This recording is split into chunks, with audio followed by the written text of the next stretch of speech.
Hello. All right, everybody. Mr. Slow has tipped $10, taking us up to 440. 440. 440.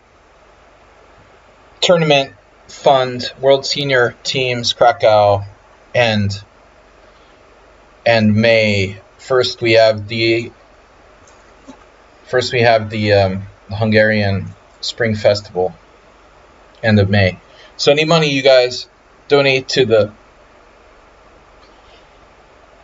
tip jar. It's not a tip jar, but we will put toward tournament play, funding my tournament play for the next two events. Got another event in September. That'll be the summer fundraiser, World Senior. What's up, guys? So Gina Rook, Mr. Slow, Asterbait. Mr. Slow tipped $10. Continued support of the stream from Mr. Velimirovich. Guys, we're analyzing games today. Make your game second. Done. Done. It's unclear who will be first. Sun Prism is first on the list now. Sun Prism, Velimirovich, Mirales, T. Pubat. Okay, we'll see you soon. And Asterbait. I feel like we got to check for games from Schumacher because he always sends in a game at the last minute for our analysis stream. Nothing. Wow, nothing. Don't show up and tell me you sent me a game today. Got nothing for sure. It was just 5 games. You can do mine when no one else is watching. It wasn't my best. Well, there's not many people watching, so maybe now is a good time. If you don't want anyone watching, you either do it first or last, I would say. We can do yours first, and then save Sun Prism for later. Yeah, since you're here, let's do yours first. Okay, so you're black, and this is against some FIDE master I don't know. So white played A3, which I like to play, for fun sometimes. But objectively, as I've said on the stream, and I'm talking about this recently, anytime the opponent plays A6 or A3, it seems like G3 or G6 is always a good response. That's the case here. Although I think that G6 has to be kind of consistent with their repertoire, maybe. Well, the simplest thing to play with A3 is probably C4. Funny, I had a game, Asterbait had a game where he played. Now, his opponent played knight C3, and Asterbait played C5, and Benson played A3. Now we see A3, G6, and knight C3. Well, I think the best move is C4, but it's in English where A3 is really not useful. Especially with the bishop coming to G7, white doesn't need A3 to support B4. So A3 is almost never a useful move in these type of scenarios. Okay, so after G6, white plays knight C3, forfeiting his advantage in the opening, bishop G7. And now this is interesting. White plays E4, turning the game into, obviously, an E4 opening. So I think this is a very shocking statistic here. White has a perfect score in this position, 8-0. Let's just say it wasn't because of the opening. Maybe it was. Wow, Burkic lost to a 2300. Oof. I mean, I want to say that white doesn't have an 8-0 score here because of the opening, but in a way, maybe they do. The majority of people played C5, which would be an A3 closed Sicilian, and they still lost. That's kind of unbelievable. And the other moves that black played, D6, obviously, absolutely fine. and e5, also fine. And the only other move that wasn't played that's kind of reasonable looks like maybe knight to c6. So you played d6, inviting an a3 Pierce, or a3 modern, let's call it. But I was expecting white to play bishop c4. You know, this kind of makes sense with the bishop having the retreat square. White can play a closed Sicilian type of Baudelaire attack. And then from black's perspective, not easy to say what you should do, you know. Transpose to the Baudelaire or Grand Prix attack with c5. And otherwise, you could try to play against their setup with some kind of c6. But any sort of d5 is gonna... b5, okay, it's possible. d5, b5. I think that's reasonable. If, for example, like bishop c4, c6, queen f3, Danny Kopek once played this against Alexander Ivanov, something similar, where Ivanov just did like e6. He liked to play like this with black in the modern. Black has a lot of flexibility, and a3 isn't really a useful move for white, an especially useful move. So I think this is possible. Tricky. f4 played in your game. No. f4 was played in other games. Okay, that's a Grand Prix attempt. But d4, you know, I think this is kind of weird. I mean, it's weird to play a3 against the modern defense. Mainline modern defense, e4, g6, d4, bishop g7, knight c3, d6, a3. Like, what possible connection does that have? You're being tracked. Damn it. Shut up. Yeah, I'm being tracked by your dumbass scam virus software. I know I'm being tracked. God, I should uninstall that. Alright, anyway, so I think the thing is, like, if you play something like bishop c4 and then follow up with d3, maybe that makes the most sense for white. Why does a3, what does a3 have to do with playing d4? I just don't see the connection between this and this. There's no, and what's the deal with bishop c4, d4, and a3?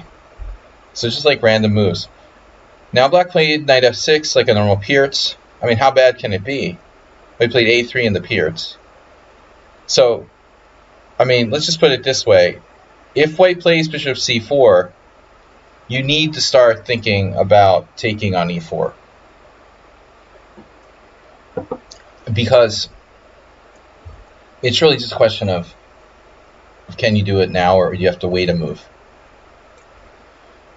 Dynamic attempt. Because a3 is a waste of freaking time, moves like this may be viable. And if knight takes d5, obviously bishop d3 is equal, but let's say bishop b5 check, c6, and I'm like wrinkling up my face because I don't know what's going on here. They all played bishop takes f7. The cognoscenti? Oh, they all play, yeah. Of course. Especially like Potzers will all play bishop takes f7. But, you know, the thing is, it's like only one trick pony, right, with the knight here. And black has a white square bishop for the rest of your life. So is it worth it or not, you know? I mean, in fact, like a lot of times black can play like rook f8 and not even defend against this because you're just like walking away. I think you really have to be like a Pierce expert to know for sure, though, exactly which positions is good. I mean, I think on the next move it'll definitely be good. Like if he was to play knight f3, castles, bishop c4, I guarantee you can play knight takes c4. Check out this game. This seriously happened, and Gapanenko lost to black. Somebody please tell me why black doesn't play knight takes c4 here. Okay, it was a low-rated player and she doesn't want to draw. Tell me that knight takes c4 isn't the best move here. It is. Is she afraid of a draw? Because this would only be more dynamic, you know. Bishop takes a7, rook takes a7. I think you definitely play this against a lower rated player. She lost to 22 something because she didn't play knight takes e4. Every move it gets stronger, the more development black has. But anyway, your opponent like mixing all kinds of oranges and shit. Every different opening possible now.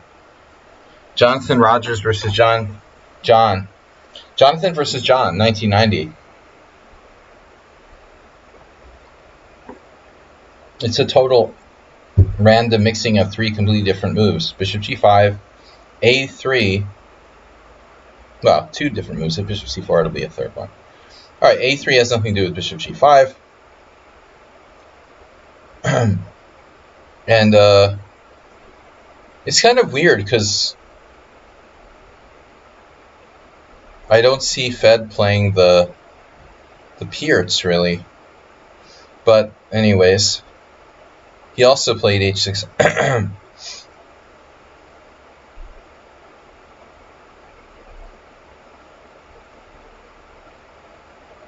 Okay, white. You know, white has to consider other moves here. But I think bishop f4 is liable to get attacked by stuff. If bishop e3, knight g4, bishop c1.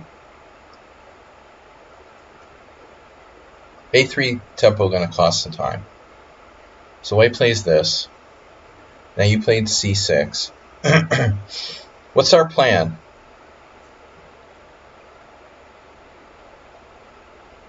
Fed played castle, and it looks like a weird position to me. You know, I don't feel like castles is that relevant. But I'm also not in love with c6. I'm also not in love with the other guy. The strongest player played knight bd7. Socek played knight on bd7 here, and f4, e5.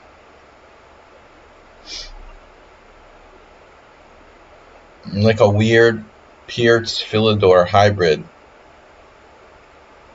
I don't know, you know, but I'm not sure what c6 does. What does this do? I mean, are you playing the Aliakin's defense so that if e5, your knight goes to d5?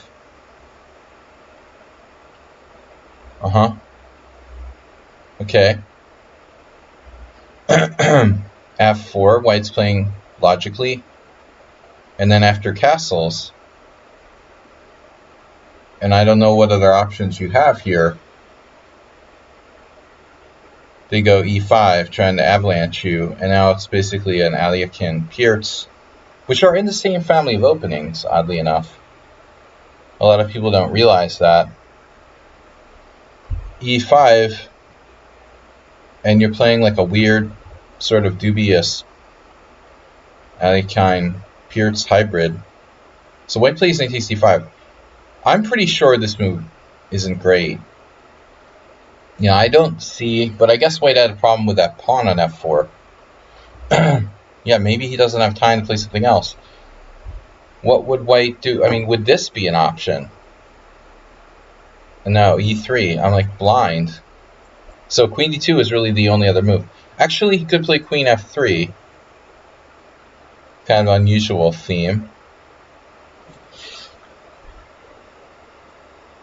You can always just trade. Alright, so knight takes d5. But I think this helps you. You know, this helps you. You now have like a solid center. And there goes, you know, one attacking piece.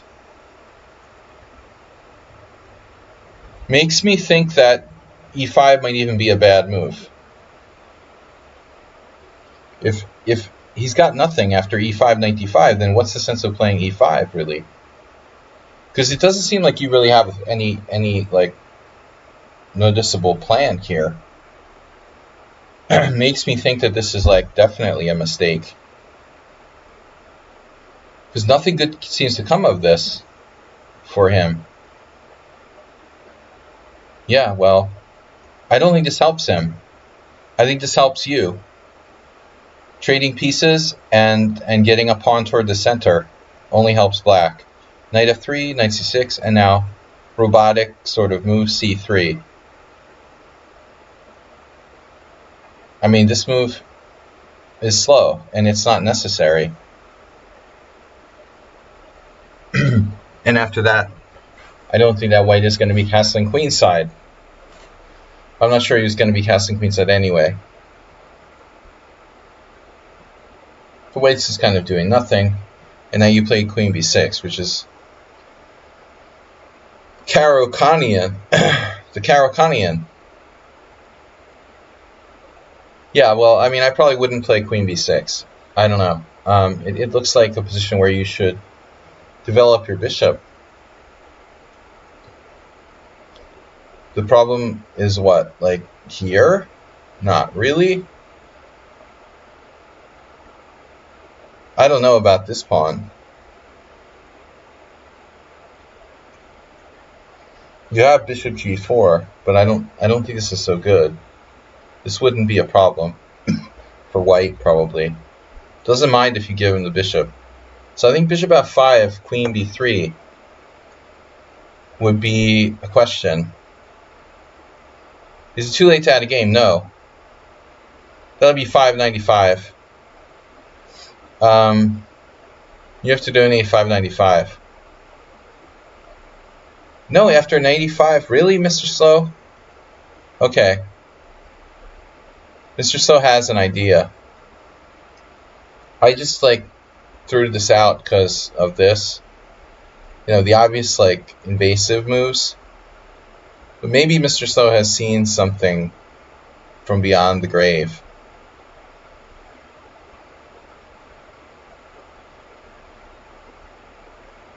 $595.95. I went to the bank today to make a deposit, and I found out that they don't take deposits or cash withdrawals after 2 p.m.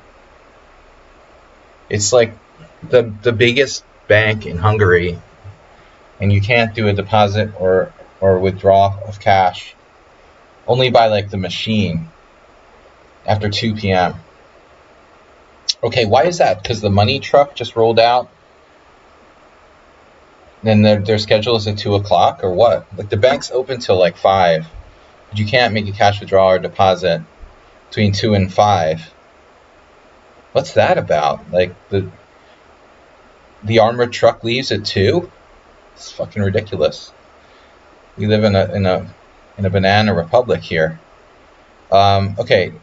Knight d5, yeah, this is interesting. Knight e4, knight takes f4, and then this d6 is like, what?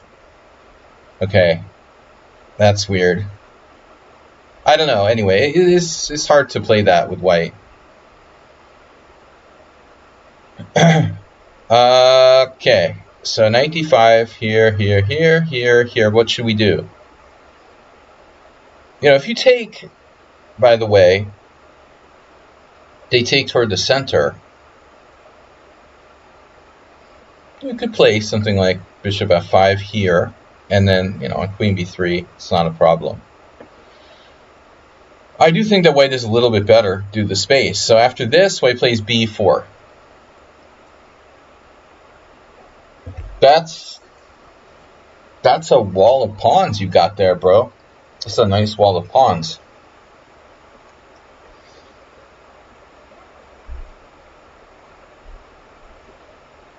Needless to say, I don't play chess, you know, in the same way as this dude, but, or do that.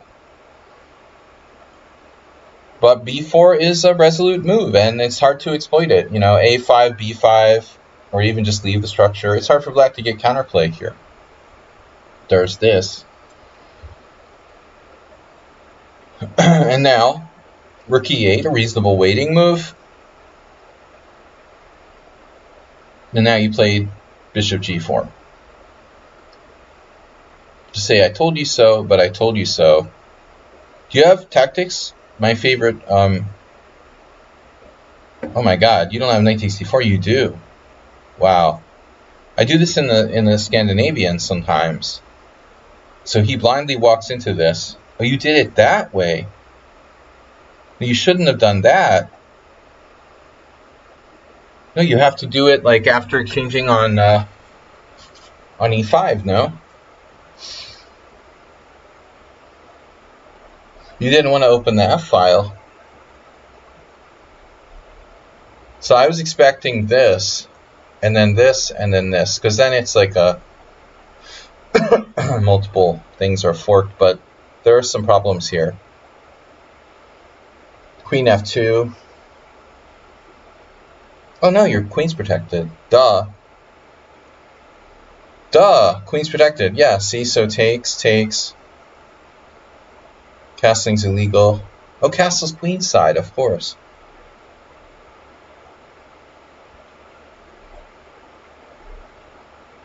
I don't know, does white have anything? After d takes e5, he may have to take the other way. This is a completely different ballgame now. I mean, you've got the Ivanov pawn structure, this island, but you're a little bit weakened by playing h6. I mean, white's space advantage might still be better, but these pawns look like they could be undermined with g5. Rip king. But anyway, like this looks like it actually works. Okay, he has an in-between move, but no. Because the queen's attacked, there's no time. And this is the only like switch and zug, like rook f1 is bullshit. Everything's hanging. So that actually looks okay. Yeah, what's the deal here? Knight takes d4 is just winning, so he can't take back with the he has to take back with the d pawn. And this is sort of the kind of shit that I'm talking about. Double-edged. But it looks like white's still better after bishop f2. But I mean, okay, you know, your opening was a little dodgy. So, and so was white. So anyway, it was cool. You played this though. How is this justified?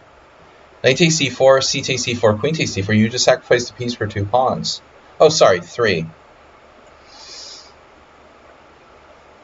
Speculative sacrifice a piece for 3 pawns. And now you checked, but you don't have to. Or do you have to? You have to. Alright, check. King f2, and now take. That's 3 pawns for the piece. But pieces are more valuable in the middle game, and the pawns are more valuable in the end game. Takes.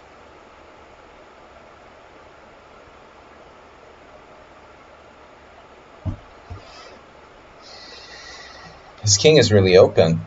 No? Grab another pawn, but white's starting bishop takes g6. You don't grab another pawn. You played this, and now white's bishop is there. So here, so this is 3 pawns for a piece. But maybe this is where we panic. So what about like queen b2 check? Queen b2 check.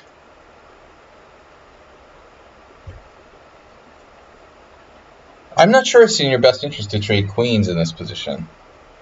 My new theory is that I never want to trade queens against a grandmaster. You should probably apply that to like anyone over FM.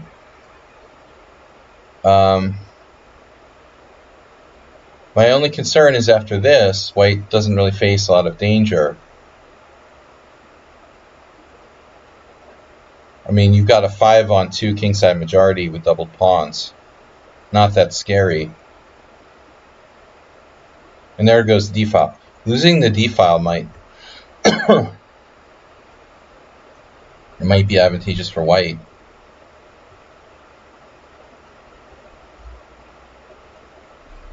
Oh no. I missed it, he missed it, everybody missed it except for you. Oh my god. So after pawn takes pawn, you're threatening to trap his bishop. Oh geez. But anyway, okay, so the obvious question would be like takes, bishop takes e7. And what's the problem here, officer? White's winning. Damn. Wow. So the queen exchange is bad. Yeah, you had to play queen b2 check. That's what I thought. This is a big mistake. You were lucky, and he does this and gets his bishop trapped. Unbelievable. And so now white is just, well, lucky if he's still better. I mean, he dropped a piece, basically.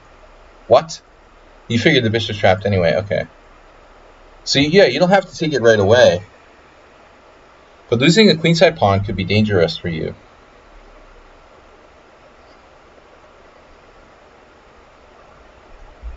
I'm not sure if rook c8 is a good move. Bishop f6. Wow, that's protected here. Well, you can't lose both your queenside pawns, though, you know. I think you need to see this position for what it is. Like, you can't afford to lose these two pawns, or else whites may be winning with the two outside pawns. You've got to hang on to at least one of them. So I was thinking, like, take the bishop, give him b7, and you can't take a7 because of bishop d4 check. So now you play something like, I don't know, e6. He plays maybe like king f3, and now you can do what you want, like this. And then he goes somewhere. No, that's a check. So you get what I'm saying here. Like, you're completely okay. So maybe this is like a little bit greedy / unnecessary. Well, okay, you moved your rook to c8. Maybe rook c8 is not necessary, but it's still fine. It's still not too late to play, like, you got to get a pawn, though, on the queen side. Right. You didn't get the pawn. Dude, do that. You're supposed to get the pawn. Oh, but his bishop's going to escape. So you never got the pawn. a4, rook b3, bishop f3, rook takes b4. Black offers a draw. Yeah, but a7's hanging. So why is he going to accept the draw here? I mean, white has qualitative. You're up 2 pawns, but he has a qualitative pawn. I don't know. Okay, this is pretty good, actually. You still have to watch out. I mean, that pawn is on the queening square of the bishop, and you can't break the blockade of this very easily. You're maybe okay, but the fact that you're up 2 pawns doesn't really matter. So we need to play e4. So instead of the above move, defense here is not so simple, because white has starts to invade in with the king. If you play f5, you weaken your 7th rank. This isn't so easy, you know. What does the computer say? Black's better, but I mean, it's not easy, not an easy position. What did you lost on time? Okay. So even after bishop d5, it's still a draw. I mean, this pawn is very tricky, you know, so likely you have to sack a bishop to stop it, and then it's like, you could even lose, you know. Learning chess, tell me hello, where is best place in game? Is learning chess banned for some reason? Arsenal, did you send me a game? Ars. Anyway, we're done this.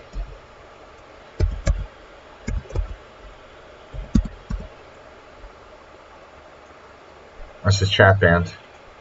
Go chat ban. Go chat ban. Not the highest quality, but quite instructive. If you see any beginners, let me know.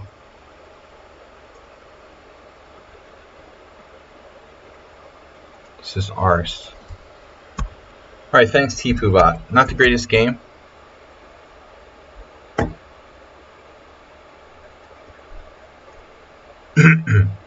Yeah, this is the place. I was wearing my sunglasses on my head today, and I still have this feeling in my sunglasses. It's like the arm that you had that like got cut off, and you still feel like it's there. Does anybody else do that? You wear your sunglasses on your head, and you still feel like the sunglasses are on your head, even when they're not. You know, it's really weird. I keep like wanting to reach up and see if they're there. All right. So, right, that's like my Russian teacher in college. She used to always tie on a big hangover. And it was funny because everybody knew she had a hangover. We had like a small class with like 15 people because nobody took Russian. But she was cool. Like, she was pretty easy professor. But she would just come in and with the sunglasses on every few classes. And we were just like, okay. That's all right. That's cool.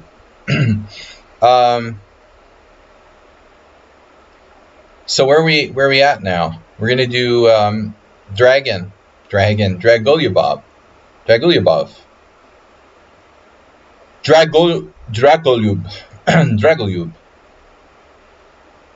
This is Dragolyub's donation. Sync my game, please. Oh my god. Mr. Slow, are you in the study? Wait, I'm in the wrong game. Dude, what happened? What? I'm synced. Alright, so Mr. Slow donated $10 earlier. Wow, Astrobait just tipped $16. Why 16? Stupid question. We're at 456. Astrobait's my man. My main man. He donated $16 to make it 456. It's a flop straight. If you happen to have 3-5, I mean 3-7 or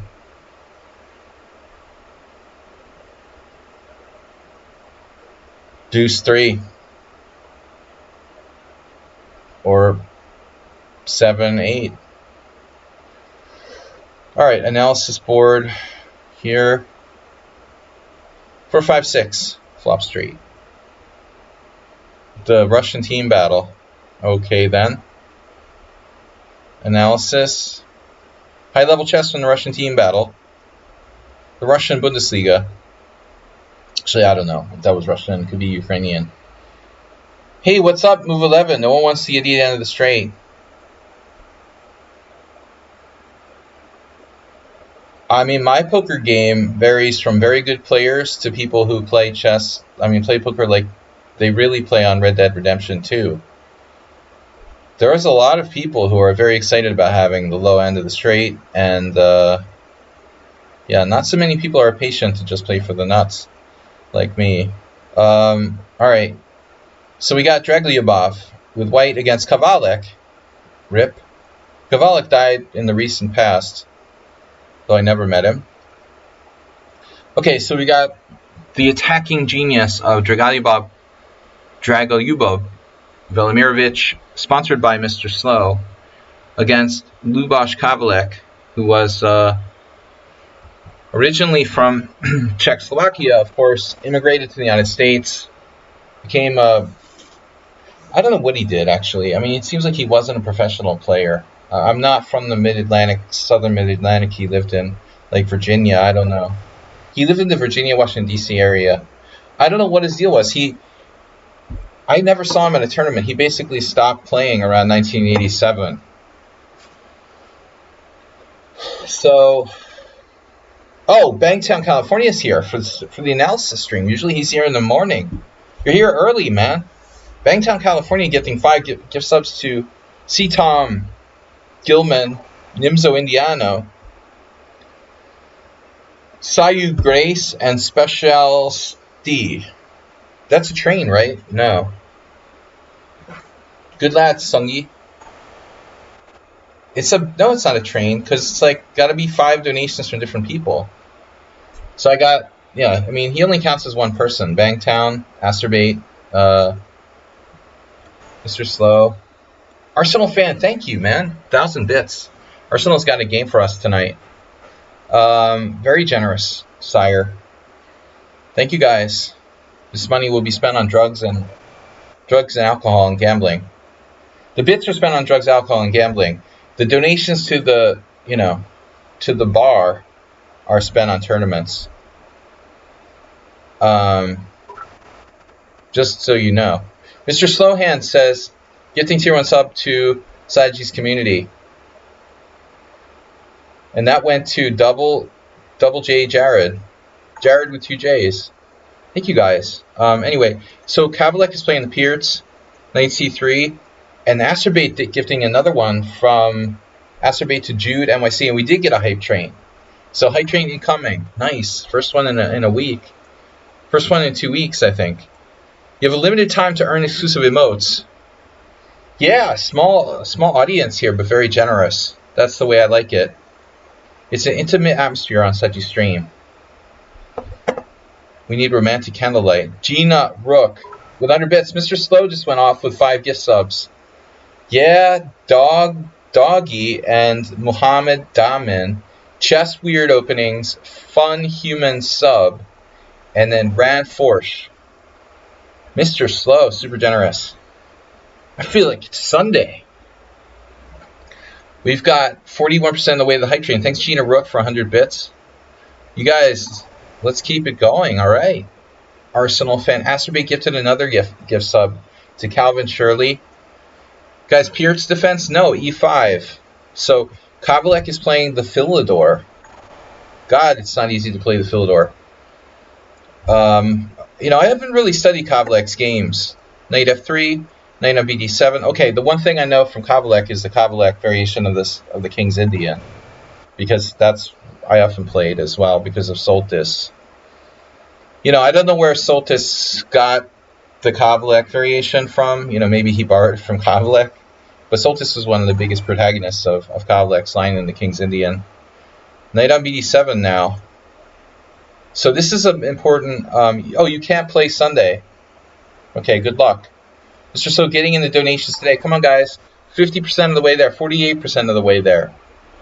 You know, most people play pawn takes pawn these days. The open or exchange Philidor is more common, but it's not really that principled, you know. And knight on bd7 is more stubborn. The classical way of playing the Philidor.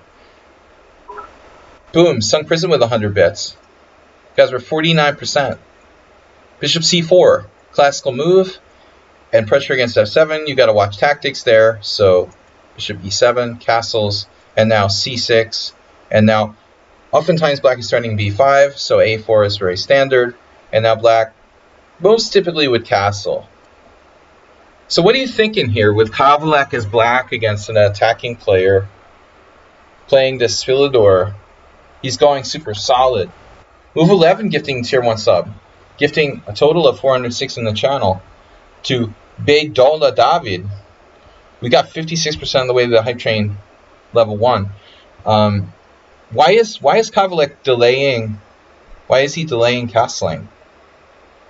Do you think there's a chance we're going to see the what's it called? So queen c7, and there's no tactics with bishop takes f7, presumably. Maybe Arsenal would play it in a blitz game or something. Did I see? No. 2012 Hikaru last night. I haven't seen the games. I know that he won. No, I got to check out game. So queen c7. Wait. What happened last night? Do I know? What's up, Sun Prism? Thank you. 100 bits. We're at 57%. Queen c7, queen e2. This is the classical way of playing. Nowadays, this has gone out of fashion. It's gone out of fashion. Oh, you're kidding me. So Hikaru won 2 games in a row? I'm out of date. I'm like still thinking about the previous round. Asa Hoffman. I mean, bro, like this is the like classic way to play the Philidor. But I don't know. Asa probably plays that. Asa played only like offbeat stuff. I have a friend of mine who is good friends with Asa, and he would know better than me. I have only played Asa like a handful of blitz games, but nowadays it seems like rook e1 has surpassed queen e2. Like the classical idea was to play queen e2 so you could play the rook more actively to d1. But I think that's been like considered. So I'm Prism with 10 bits, the last 10. I have a feeling that's his last 10 bits. Nice. So queen e2 is classical, and now knight b6. I collected all level 1 emotes. Such strong support. Hype train complete. Level 2. 57%. Alright. Knight b6 is a sucky square. But you can probably play a5 and make sure that piece doesn't get driven away. So foldy Istvan. You know what's funny?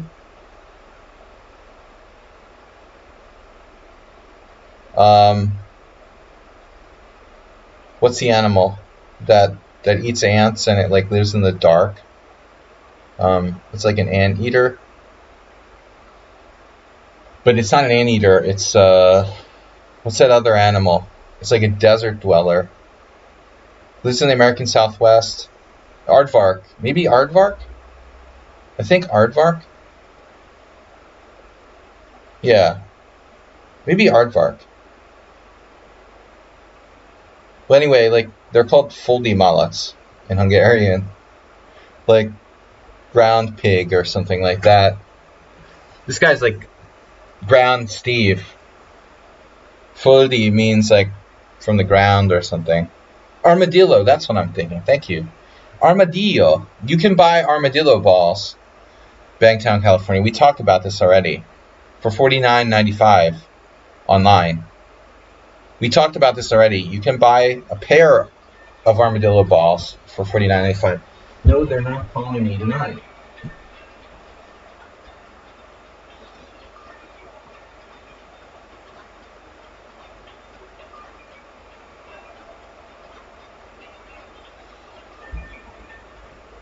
That was weird. Somebody was calling me with Serench. Yes, Serench. Serench is lucky.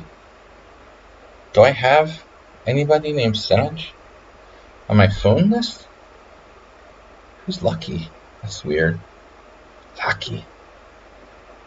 So d takes e5. What? So we're expecting the bishop to move, right? a2 I normally go.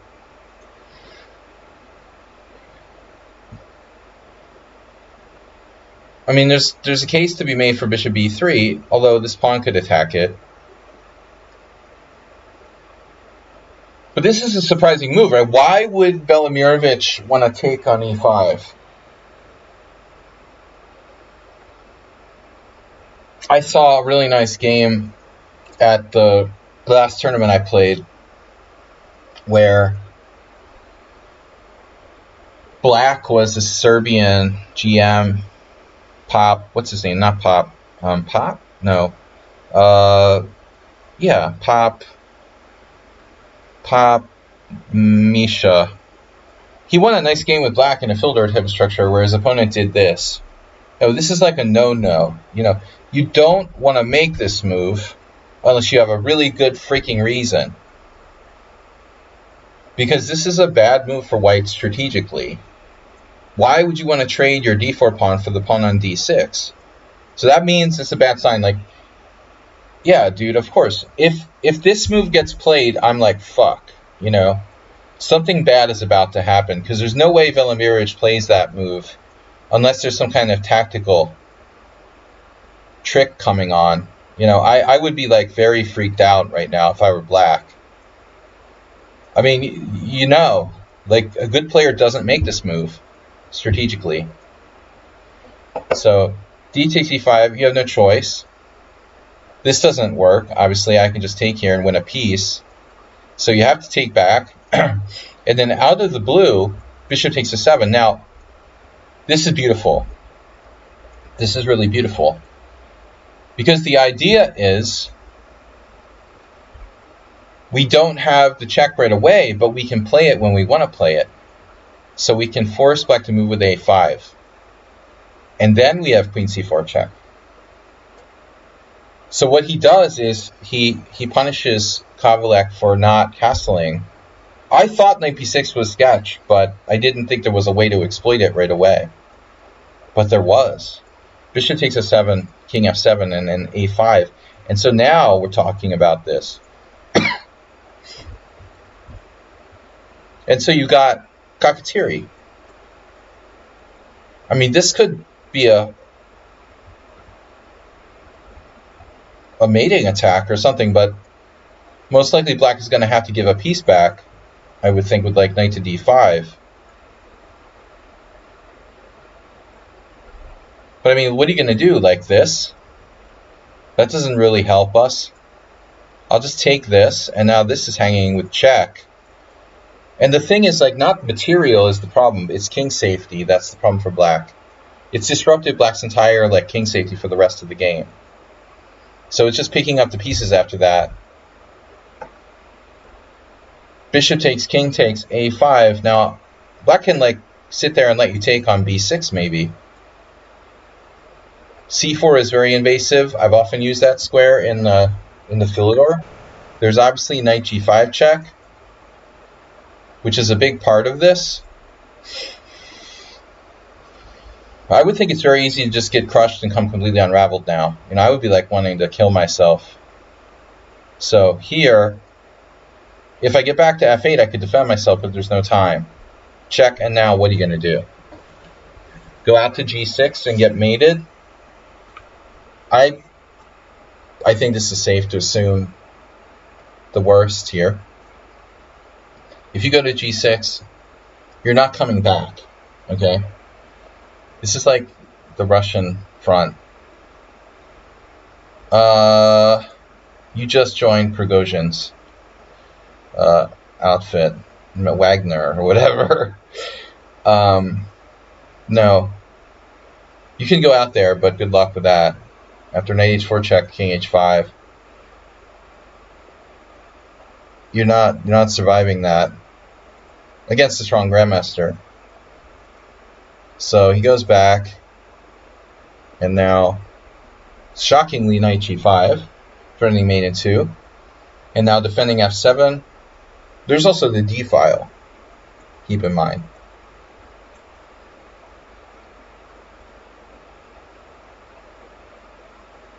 So it's rook f8 or bust. One would assume that rook f8, this is problematic. For example, I mean, don't even get started. Knight takes g7 check, just for starters. But so he plays this, and there's probably no other choice. Knight f8. And the d file looks fatal. And maybe the queen can protect f7 laterally. That's black's only hope. So he, if white tries to take the d file, we can move our bishop, and the queen will protect against the f7. That's the only chance. Or what else are you going to do? Like play bishop d7 and start walking your king over there? That's what he did. All right. So I assumed this was like winning for white, but check here.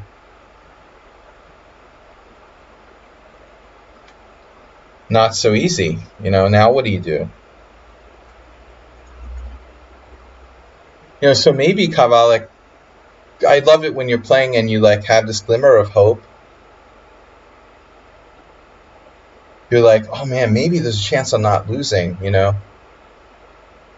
that's when the opponent plays the move that's like so crushing you didn't even see that one. You're just looking at the other semi-crushing move or something like that. So queen f7 check, obviously black can put up some fight, but after this, he's like improving his position. Like white just calmly improves the position with bishop e3. And I think this is an important concept, Like going bishop b6 could be pin against the king there. A-file tactics with the rook on a8. Ugh. I mean, I don't know exactly how this is going to end, but I'm sure that black is lost. So I guess I would expect this move. But that's like a whole rook minimum, Not to mention the possibility of this. I'm not sure this works. You know, by the way, like when you have queen on c4 on the Philidor, there are always these tactics, with the knight. This is a common idea, believe it or not, like a very common idea. A theme, even, that the queen on c4 allows you tactics based on knight b5 and knight d5. I mean, I've used that in my own blitz games in the mainline Philidor. Couldn't black play knight c5 instead of knight f8? Coulda, shoulda, woulda. Yeah, I guess.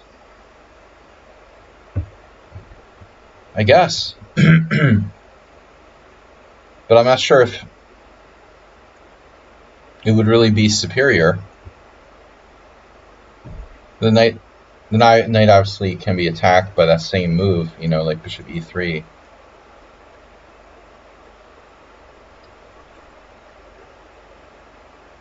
I don't know if I'm hearing like a knockdown drag out fight between my kids or some noise outside. It's hard to tell the difference. Once my kids were like killing each other, and I thought it was just someone screaming outside. Maybe I better take a short break and make sure. I don't think it is, but you never know.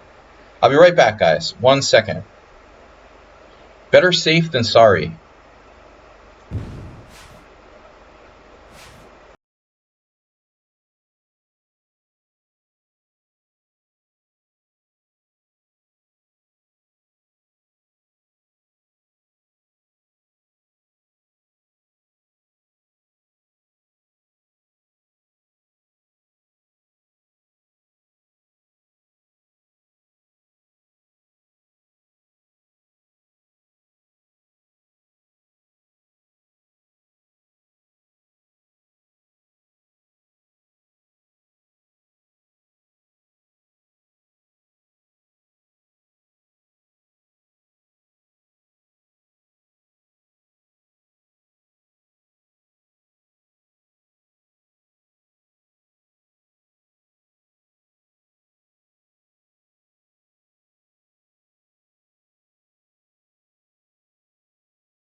All right, it's just some innocent getting murdered on the street. It's not no business of mine. All right, so we've got let's see.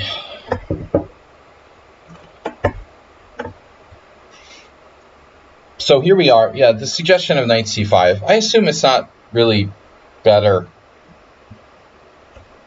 Anyway, let's move on. So, queen c8.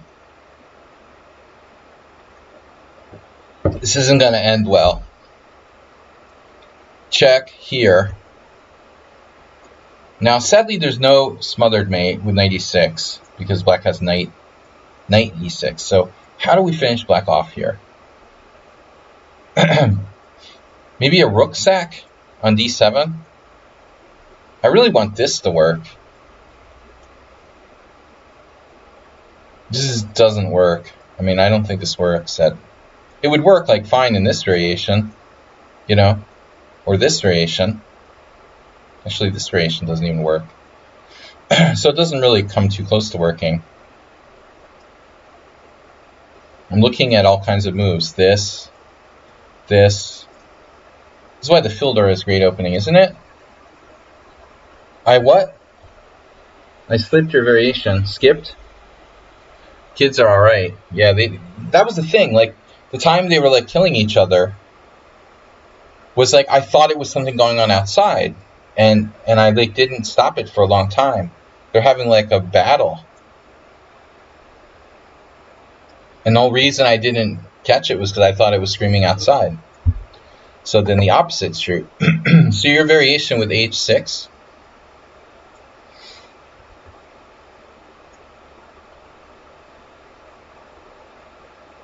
So is that something similar with like rook d7?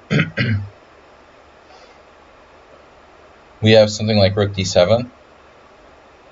Wow.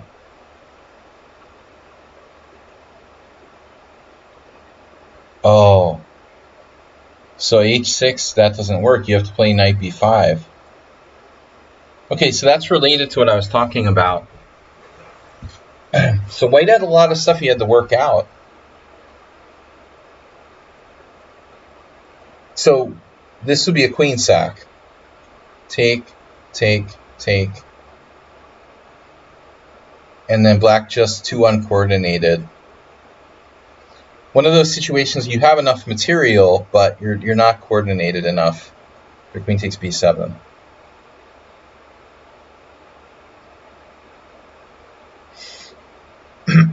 All right.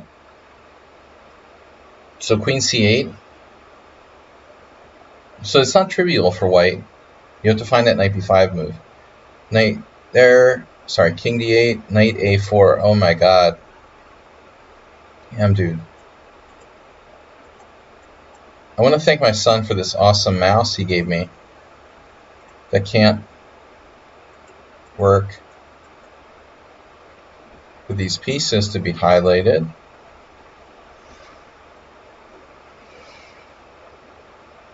That's beautiful. The coordination of white's forces with the threat of knight b6. Among others. Worthy of analysis, this game. Okay, so king d8, knight a4, beautiful move. And now black plays the desperate c5, physically stopping support of the threats against b6. But now, this is weak. This is weaker. d5.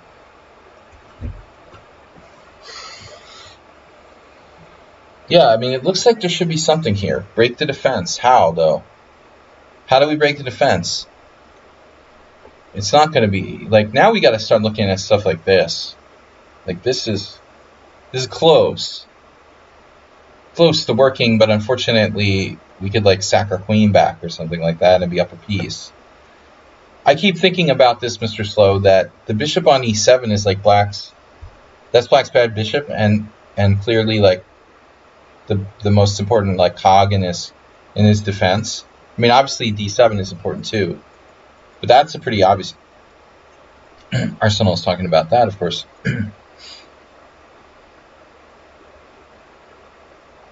Wow. So, whoa. Unexpected shot now, knight takes d5.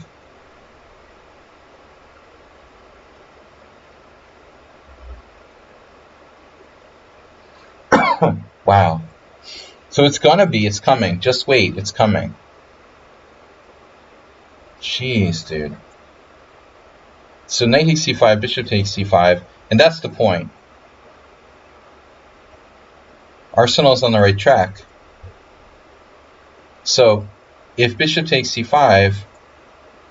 Wait, I thought we were going to play this. Does this work? So I thought his idea was here, here, and here. And then on knight takes c7, we have this winning the queen. Is it possible this isn't enough? Because of king c8?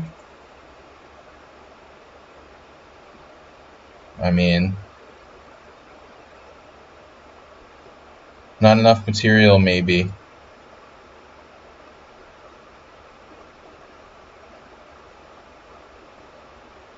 Black has... I'm thinking this might work for white. This is winning.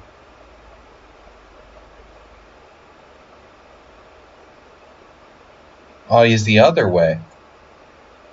Duh.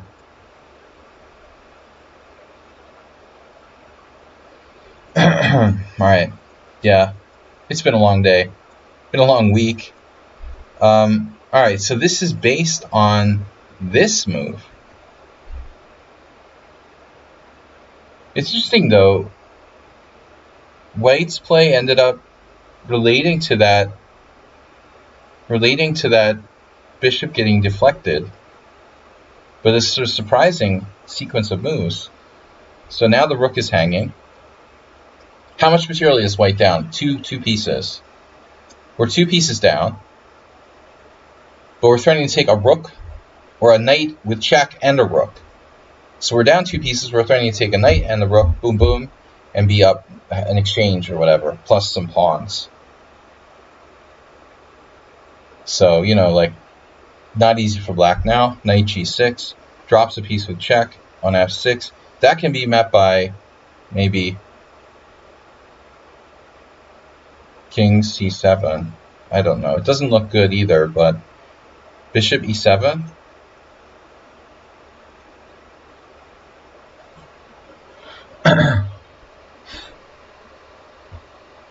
It doesn't seem like there's a clear winning move here. So, wow. Now you have the fork on e6. This is like Mr. Slow. He should be called Mr. Slow. He keeps making these unexpected moves, one after another.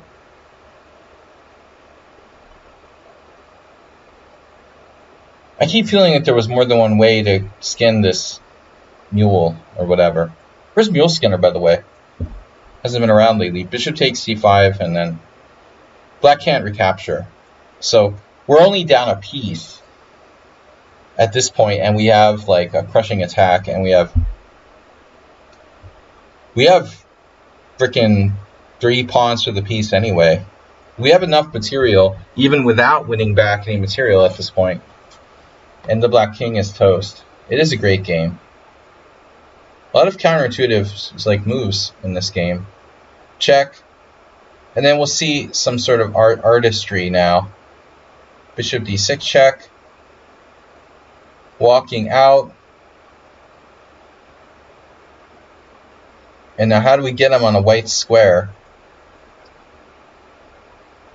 Did someone say anything about white squares? Ooh. And now how are we going to get him on a6? Yeah. Because he's not going to get on a6. There's no way the king survives. No. If he was allowed to get to a6, he could put up some resistance, maybe. You're not going to a6. Wendy? I would imagine there's more than one winning move here, but bishop e5 is pretty irritating. It'll block any checks. So c4. Trading queens is off limits. Check. King b7. Black is almost escaping. And he's still up a piece for 3 pawns, or has a piece for 3 pawns. We're waiting for a rook lift. And maybe the rook lift's not enough because the king is going to c8. So even if I get in here, he can hide on c8 and he's not dead yet. One move that looks interesting is maybe rook d5.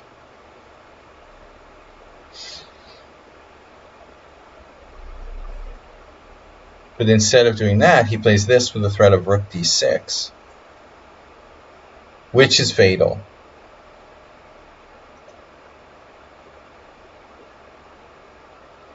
And, I mean, black's going to have to sacrifice the queen on that. I guess if rook d6, queen c7. Queen a6 check. I mean, this looks good. And then this.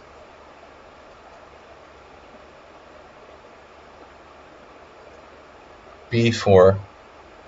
hd8. Knight f7. Wow. This guy is enjoying this game too much.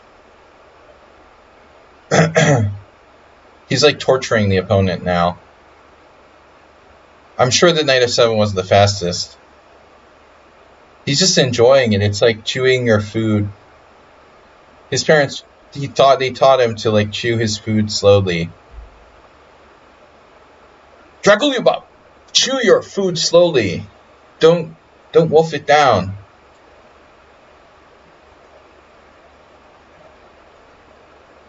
And then he gave black the impression of counterplay. Check, check, mate. And now, an unassuming end.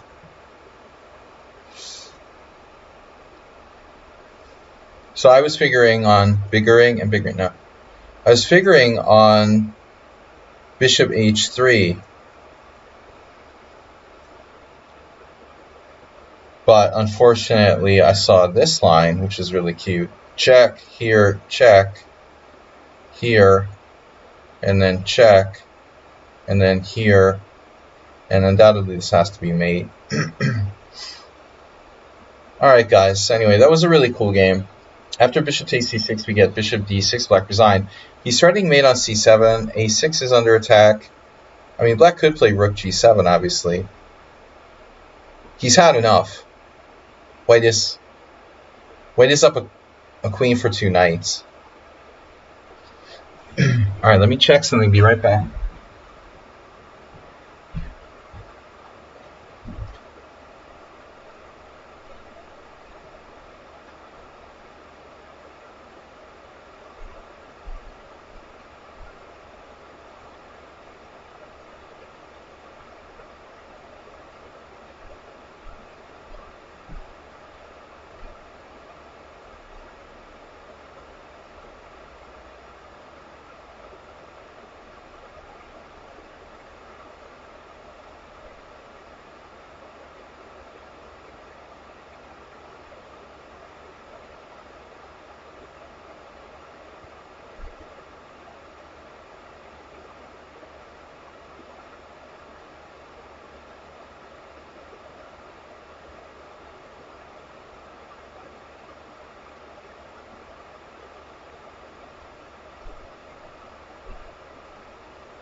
Alright folks, thank you for your support today, Mr. Slow. Yeah, already a well-established Grandmaster Kovalik by 1975. By 85, he was in practically retirement. I started playing chess in 1985, and oh, this was playing in 65. Wow. Okay, I thought it was 75. My bad. My memory is slipping. I thought I also thought there was like a poker player calling me, but it might have been some old lady from a village or something.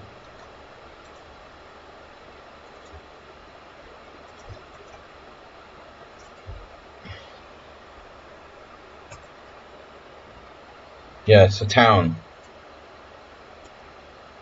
Town in Hungary. That's weird. I got a call from a landline in some random Hungarian town. It's probably, sometimes there's some wrong number, some old lady like calling me. When they call me in the evening on Thursday or Friday night, I'm sure it's like a degenerate gambler asking to borrow money. So Lubomir was one of my favorites in the '88 Olympiad. So you have this game in a study? Yeah. This is Mr. Slow's study. Alright, we're going to go on. So I've got Sun Prism. Well, I have this game I copied into my study. Mr. Slow has it in his own private study. So Mr. Slow says it's an open study. Where is everybody? Alright, quick one. Sun Prism. Slow game, right? 90 plus 30. This is a 5-hour OTB game? No? Alright. 20 minute? 20 minute with Berserk? Online. So you're playing the Nimzo. Man, I had a game yesterday where someone played this too.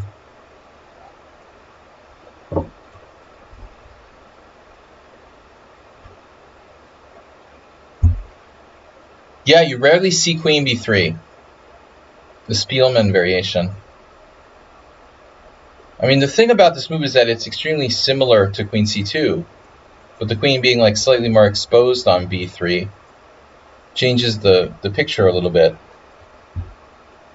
If black plays c5, it's likely to transpose.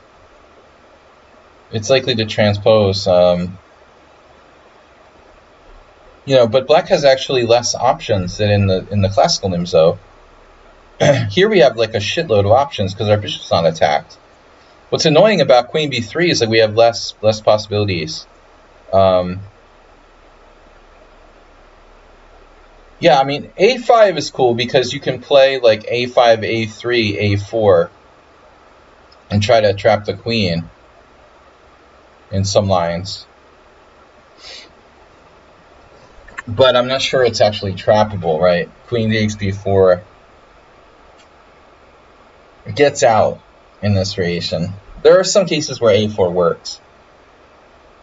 So that's weird. Why is there so few games?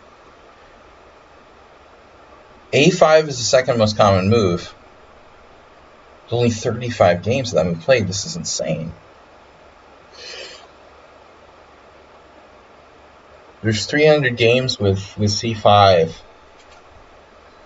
This is another move. Don't look. I won't look at the next game. Don't ever look, or don't peek. Oh, you're talking about Bangtown. Okay. No peeking. It's like Christmas. We're threatening knight takes d4.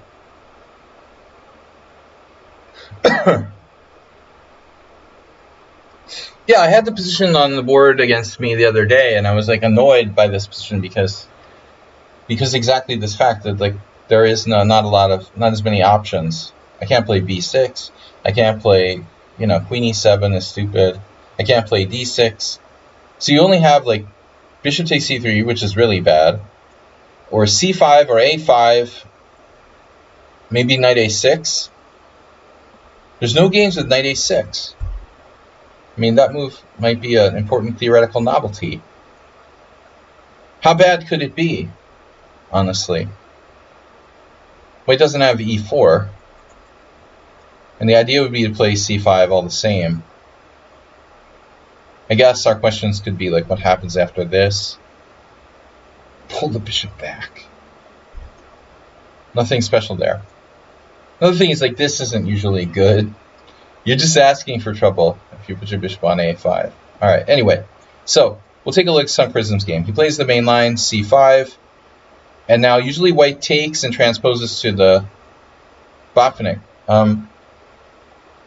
Usually white takes and transposes to the classical Nimzo. And I once played this with white and lost to Charlie Hertin. I have no idea. No idea why I would play a line I don't even know. But it transposed into main line. It transposed into a mainline classical after d takes c5. So, in fact, my game with Charlie was probably 1994-ish. He must have played knight a6, a3. What happened? Bishop takes c3 check, queen takes c, knight takes c5. Yeah, okay. So this variation has gone out of fashion. You need to know. But I don't know. Let's go back in time like 20 years ago or more. This was considered the be-all and end-all variation.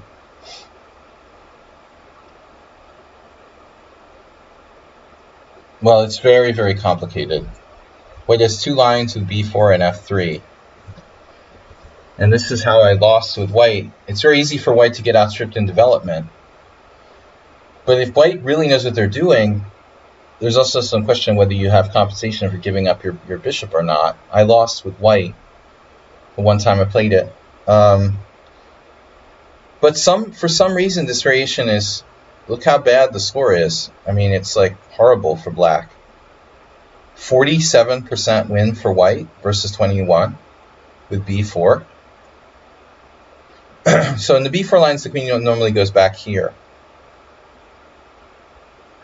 So I would say, like, you shouldn't play this.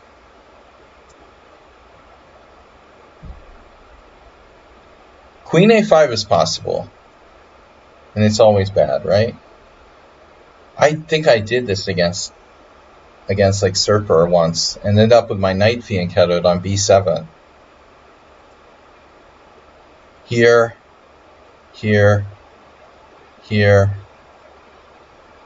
How did my knight get fianchettoed on b7? Here, here, something like this.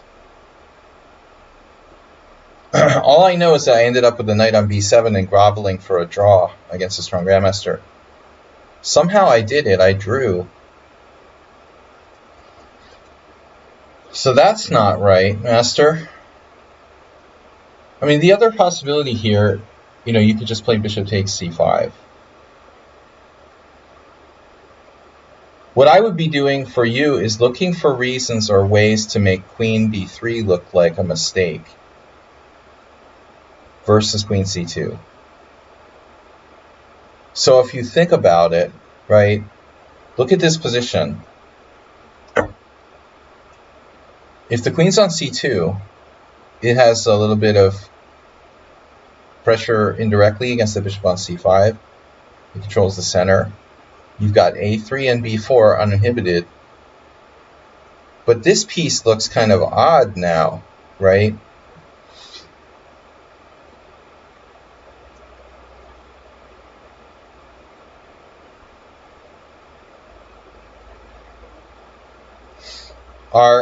Our friend Nils had a queen c2 nimzo where he blundered bishop takes f2 check in a similar position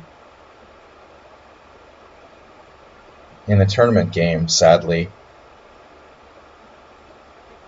So I don't know. This looks like a good way to go. I mean, it's hard to justify the queen being on b3. How can that possibly be right? What does the queen do there? It looks like he's going to have to move it again, voluntarily, back to c2. So I think this is the way to go, probably. All right, so you transpose to an out-of-fashion variation. Bishop takes c3, queen takes, knight takes. f3 sharper, I think. b4, but this is like lame. Okay, knight f3, just not critical. Look at the score. It's terrible for white. Like, it loses by force. Maybe it nearly does, but I mean, you can double up on f2 sometimes.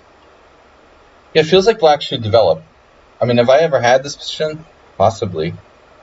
Acerbate as black? No. Wait. Slaggy, Sparkle Horse as black. All set. I've never had this position on lichess. Never had this position. That's weird. Never had this position. That's weird. Yeah, so I played a mix of moves, but usually c5. But most of my opponents are just World Loser played this. He's not one to like play theory. Anyway, but I've had this position, but not in a long time. Here, yeah, I would develop. B6, bishop b7 looks good. But castles is fine too. The black score is pretty intimidating there. Everything's good. Oh, so young Kozak Adam lost to Krompachnik. I mean, you have to watch for this. So I would say, like, you're not developing your pieces with this move. Well, first of all, like, strong players don't play knight f3 because they know theory. So it's the weaker players who played knight f3. Like 2200 guys who forgot theory or something like that. I don't know why Hoyn Min would play it. There's a game by him. But yeah, this looks weird. You know, you're kind of costing yourself time. I like b6, but anyway. Here, queen c2. So this is the only game. You know, you didn't really derive any benefit from knight e4. Just kind of committed yourself.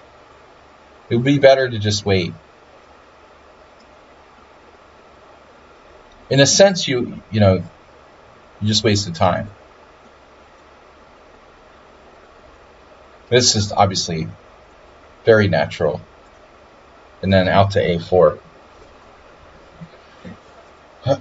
So, yeah. Well, my favorite is probably queen c7 to play for the cheapo. But nobody's going to fall for that anyway. Yeah, I mean, a6 is okay. His queen is misplaced.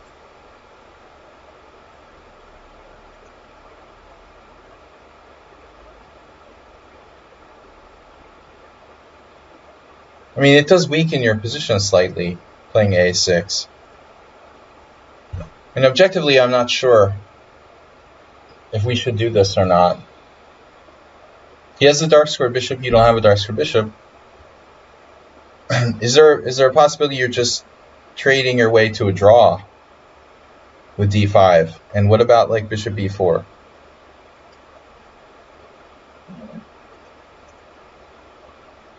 I'm also not convinced about a6. So anyway, all right, he plays it. Played rook e8, and now rook fd1. I'd be a little wary about the f2. So he has bishop back though. That might be his idea. Obviously, if knight g4, bishop e1, a really nice defensive idea for white.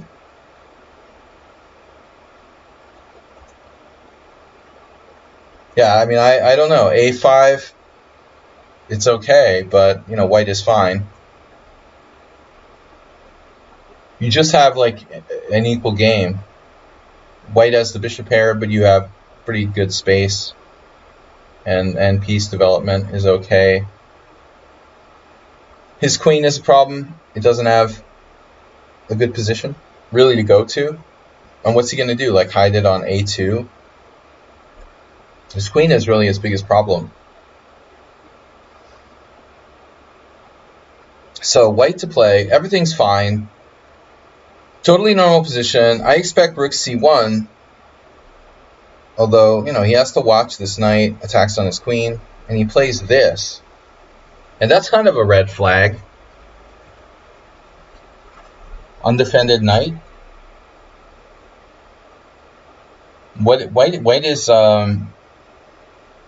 White is LPDO, John Nunn, whose pieces drop off. Don't place your pieces on undefended squares. So knight d5 is kind of hard to understand. I don't know. Maybe he's just trying to play f3 and kick your knight off of e4. Knight c5, and then queen b5. And white is like self-mating his own queen. Now you can't do it right away because b6 is hanging. So after this, his queen has no squares. The queen problem. You're also stopping knight c6, but anyway, he didn't have that. So there's nowhere to go. Game over. So what about like pawn takes pawn? What about it? So if pawn takes pawn, you could take the knight, but white would have queen takes b6. So I would say you just take back, and you're still threatening bishop a6, and you're threatening to take his knight, and white can just resign. Yeah, I mean white didn't understand the problem with the queen. You know, was out in front of the pieces.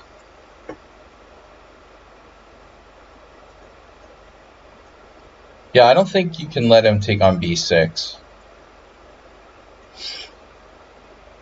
Because he's got this and he's got this. I mean, Yeah. Let's check. No, queen c7 is right. Queen c7 threatens his knight. You know, I mean, he's totally lost. But he's already in deep trouble. So his problem is, his best move is queen c2. He never should have put his knight on e5. Alright. Yeah, no, a lot of moves can be improved in that game. Alright, so we're onward to Morales. Morales is here. What do you guys want to do? We can hold Morales for later since he's not here. What's up, Mr. Coffee? ICTs? ICTs, I just got it. It's like iced tea and ICTs. I never even understood what it was about. How much time was left for white? 7.5 minutes? Dude, that's like a world record. Most people use like 3 minutes for the whole game. Alright. We're going to hold Morales. And we can do Arsenal fan or Acerbate. I'd be using time now. Well, I was thinking about it again today, you know, and most people don't use enough time, and then sometimes people use too much time, like me. You know, arguably I use too much time in the rapid games. But if you play classical, you shouldn't end up like using like a small percentage of your time. There's lots of stuff you can be thinking about. And I think you should increase the number of moves you analyze horizontally. I was talking about this today. Why are the engines so strong? You know, I think it's more about the horizontal than the vertical.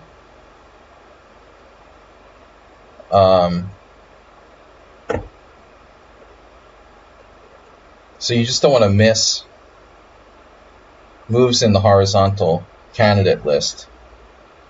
If you're playing quickly and you miss moves, you know, if it's a blitz game, you're Arsenal fan in a blitz game, okay, I understand. You have to play fast. But if it's a tournament game or a long classical game online, we need to look for little moves, you know. We need to use our time. Nepo is criticized for blitzing for no reason. Well, dude, those guys have really extensive theoretical knowledge. I'll tell you honestly, though, ACTs, I hate it when people, like, even, like, super grandmasters, but anybody, like, whips out the moves, you know, like, I don't know if he does that, but it doesn't show a lot of class, you know, to kind of whip out the moves, like, super fast. I had this guy do that against me, like, a couple months ago. It was just kind of fake and annoying. You're not a super GM, like, we don't need to do that, you know. Alright, so next, we got, it's a tell too. What do you want to do? We'll do Acerbate first. It'll be quick and painless. Quick and painless. And then Arsenal. So Arsenal's game is... Arsenal's game, I assume, was like a tournament game. This is Acerbate as black in a online game, classical. Acerbate is a good example because he uses 3 minutes for every...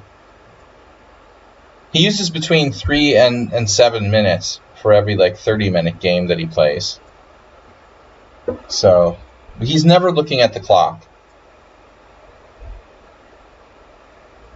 Sicilian style setup, white playing g3. You know, usually you'll see c4. In this position, white has d4. Like a Grunfeld. Reverse Neo Grunfeld. A lot of times. So knight c3 now, that's an unusual move. When the best white has is to transpose to a closed Sicilian, probably. But after bishop g7, white plays a really bad move, b3. I mean, I said it's really bad. Okay. It's probably not that bad. And then you go for it with d5. I'm surprised to see Acerbate playing d5. Acerbate. Normally I would expect knight f6 from you. You're not one to play d5 too much. Staking out the center early like that. e3 and d3. Well, I mean, I don't see any need for d3. I mean, e3. You can play d3 if you want. But I think you're always going to play e4 in most cases. It's a King's Indian sort of setup. I don't really see a lot of value in e3. So this is more hyper-modern, and this is more of like just we're straight up playing the closed Sicilian. And that's about it, basically. Not a lot of other options. This is just offbeat. So you go d5. Well, you can get to a double fianchetto type position. I mean, maybe d3 should be played at some point now. So really aggressive move, bishop f5. This is totally alien from normal acerbate stuff. I've never seen him play like this with black. He might be influenced by some game I played or something. b5 would have been cheeky. Yeah, and I don't think it's necessary or like justified. You know, you're just, yeah, you can play it, but it's like, what does it do? You know, okay, it's a move. You can play it. Here, takes, knight takes. But ultimately, this is maybe not better than any other thing. Yeah, I see people. Yeah, that's a move. It's like you're playing a Polish. But it's like two weird moves. You know, two wrongs don't make a right. One wrong, two wrongs don't make a right. No, I mean, okay, this is very central. But I don't know. I expected Acerbate to play his normal approach. Here, and then here. What does Wake do after that? That looks kind of problematic, doesn't it? Well, now he has to play knight a4, probably. You could force him to do that. Now your knight's hanging out like a vulture. Takes. This isn't so good. You got a Sung Prism Acerbate knight on e4. You guys like moving your knights twice? That would have been totally up your alley. So d5, a new approach. Okay, bishop e2. This is very principled. Here, castles, and now Acerbate really goes for it with d4. But I would think, no comment on bishop f5. I mean, it's not especially great. But I would think you should normally develop now, pretty much with knight f6. You are going to run into problems when you put your bishop on f5 in a King's Indian, because there's always knight h4s and there's always d3 and e4. Things tend to attack bishops on f5. You got to be aware of that. Having said that, yesterday I had like a King's Indian pano with black. Mr. Slow plays the King's Indian, and he would know what I'm talking about. Like sometimes bishop f5 is a normal idea, or bishop f4 is a normal idea for white in the fianchetto King's Indians. But in any case, like when you put your bishop on that square, you have to be prepared for it to get attacked by something. But this seems to me like, while it might be good, I'm concerned about overextending. How do we protect this pawn?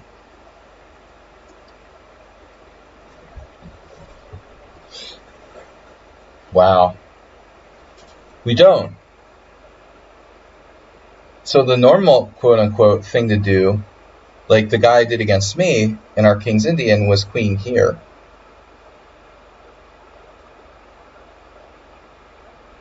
If you play b6, it's the diagonal, right? Like the Leningrad Dutch, Arsenal was bringing attention to the idea of knight h4, but like that's not so great because black can just go back or whatever. And you put your knight on h4. Gina rook. So queen d6 is more constructive than playing b6. And we really don't want to play b6 with our bishop on f5. If you want to play b6, then have your bishop prepared to go to b7. So queen d6, and if bishop a3, I guess then we can play b6. And the bishop starts to be maybe like a little questionable. Why is it on a3? But Astrobate just goes crazy with knight b4. So first question is, does white have to defend c2?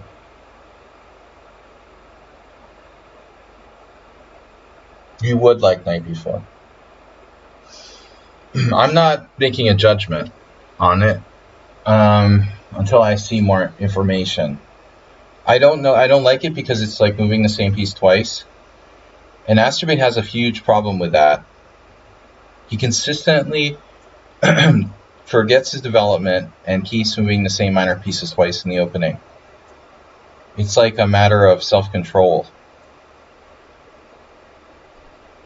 My first question is, how serious is the threat at c2? Maybe white could just allow it, you know. So we're not defending our pawn. If knight takes c5, what do? You take with which piece? Knight takes c2, rook c1, and then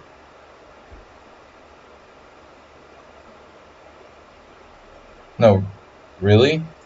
Yeah, you could do that. That's like ultra fancy chess. Not just fancy, like super fancy.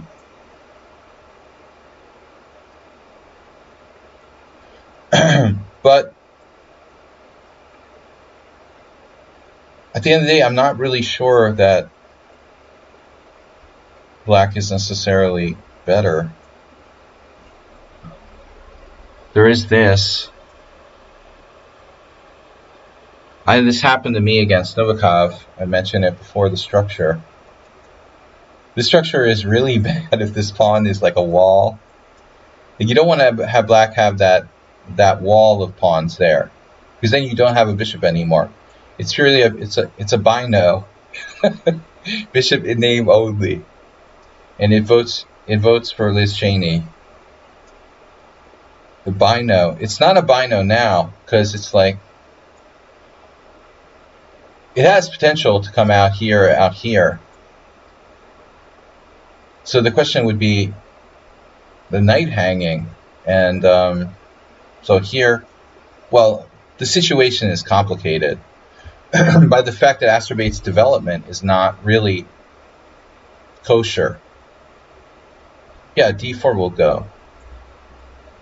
So it's I don't know, you know, it's like a chaos basically. Both sides have a weird position.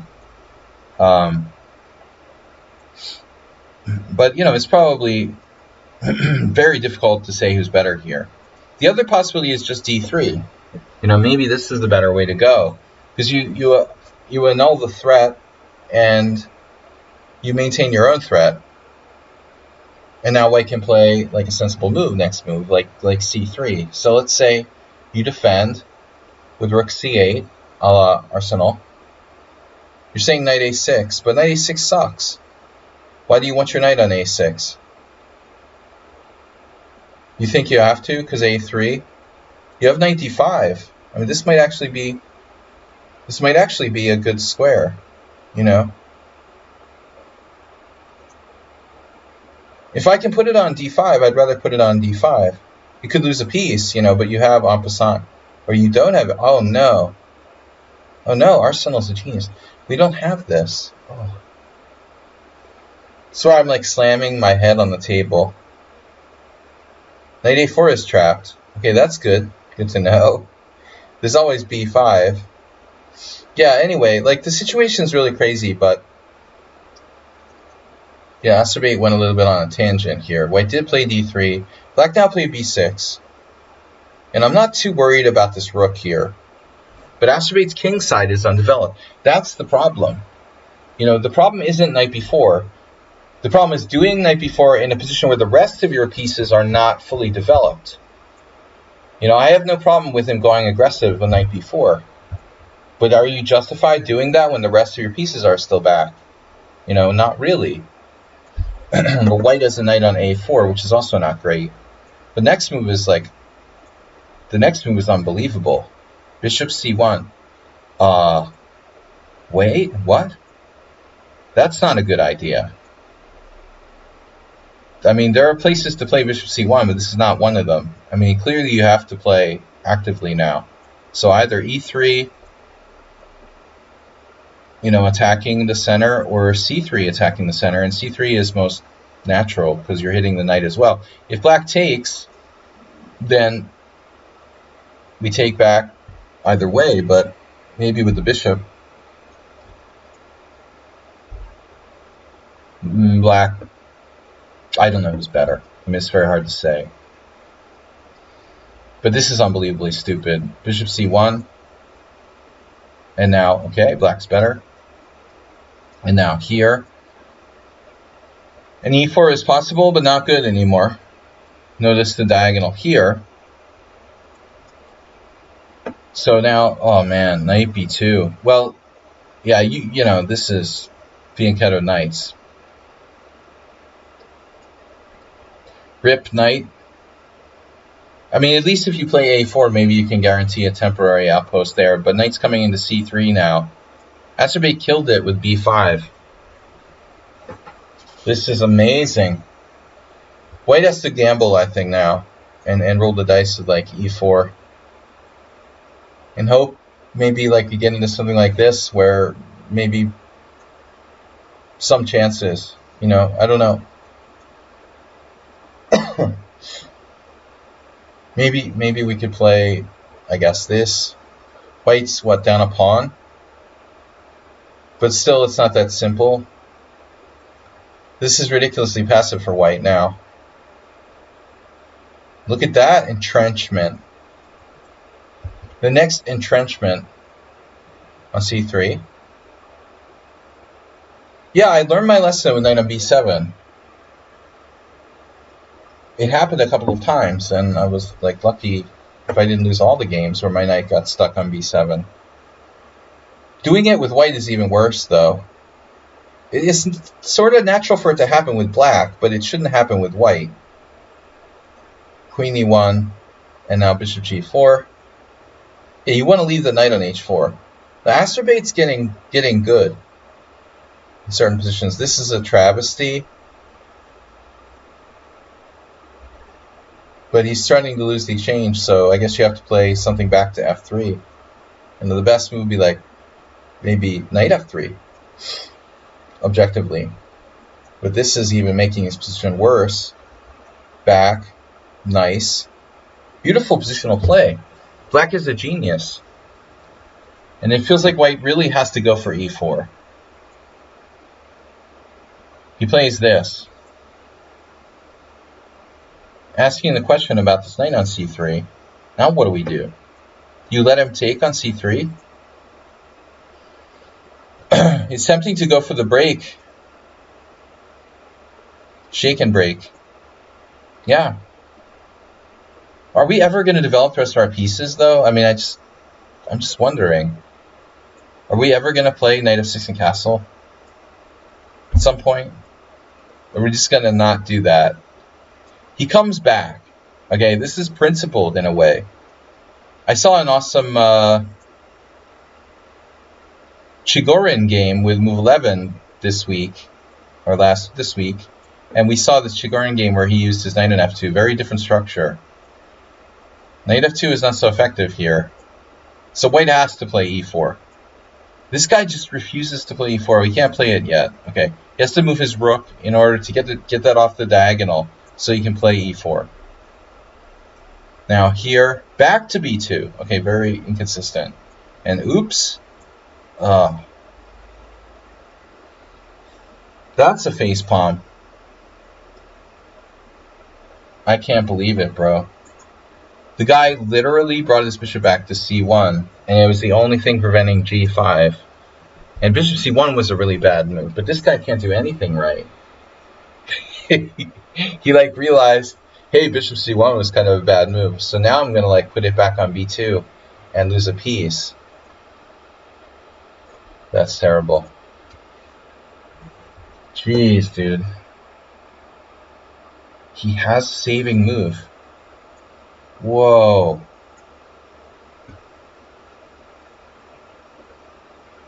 Take.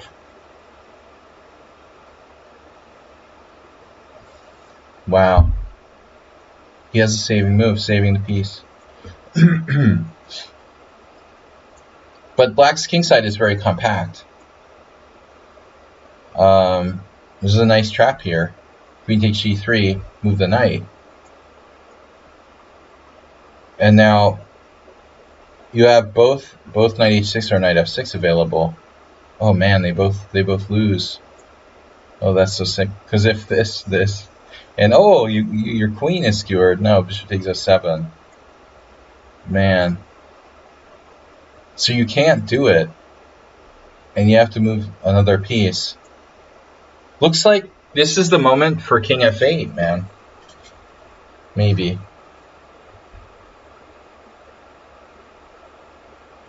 This might be the moment for king f8, because you keep... Honestly, it doesn't matter at this point. Your rook's coming to g8. Your knight's coming out to here or here. Screw castling at this point. And your king is actually pretty safe on f8. I mean, barring like queen h5, directly threatening mate on f7, that's not even happening. And even if it did, you have like bishop e8. Your position is very compact, without a lot of weaknesses. In fact, there's bishop c6, bring the rook up here, over across. I think that white has way more weaknesses, and he's clearly worse. Yeah, bishop c6 is a good idea. Now I'm concerned that we have no way to get our knight in the game. But Astrobate, he thinks on another level. He might have consciously realized that white can't prevent knight h6. There's no way to prevent knight h6 now. This is not the best way to defend. And now the knight is coming like a brutal piece to f5. This looks good. Yeah, this is one of the best games he's submitted in. Usually he's submitting some crappy games, but this one was very impressive. Here, queen h5, rook takes. And then there is no checkmate at the moment. You could always mess this up, but bishop c6 is a crusher. So I have to play knight e4. Arsenal spotted it almost immediately. Unbelievable. You know what I really like, Arsenal? After bishop c6, white basically has to play knight e4.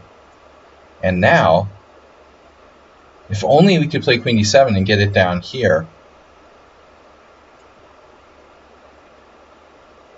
The problem is f5. Well, black's winning, but he can delay tactics. We really need to get our king away. So Astrobate also doesn't castle much. Where's the Uber driver, speaking of castling much? Yeah, clearly this is strong. So bishop f5, does that trap the queen? What? So he has queen here. Maybe Astrobate just has seen more deeply than everyone else. And he's already seen the writing on the wall. I mean, there's many strong moves for black here. Bishop f5 isn't so bad, actually. It's funny because it allows for this. Yes. Queen d5. And it's funny how that works. Also, even this move is very strong. But queen d5 first, with the idea of king d7 and then rook over here. White's totally splattered. So bishop f5 and then the guy stacks his queen. Well, forget it. Forget it, bro. And he did find king d7. He'd probably be good at chess 960.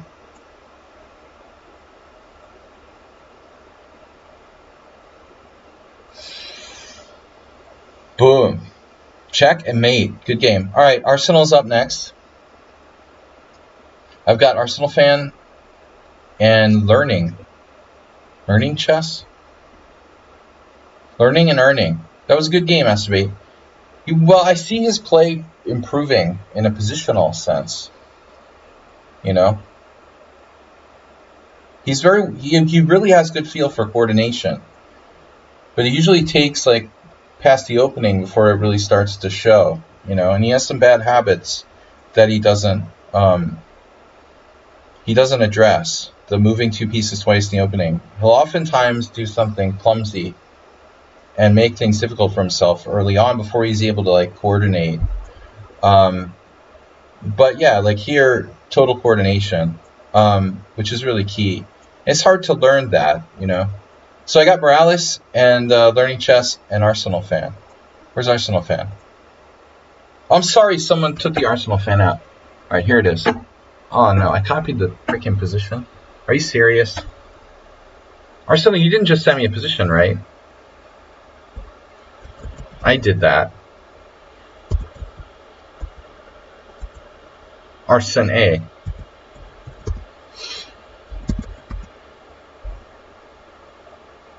I should really put Arsenal on my friend list again. Back. Alright, see you next week, Mr. Slow. Sorry you have to miss the simul this week. Block.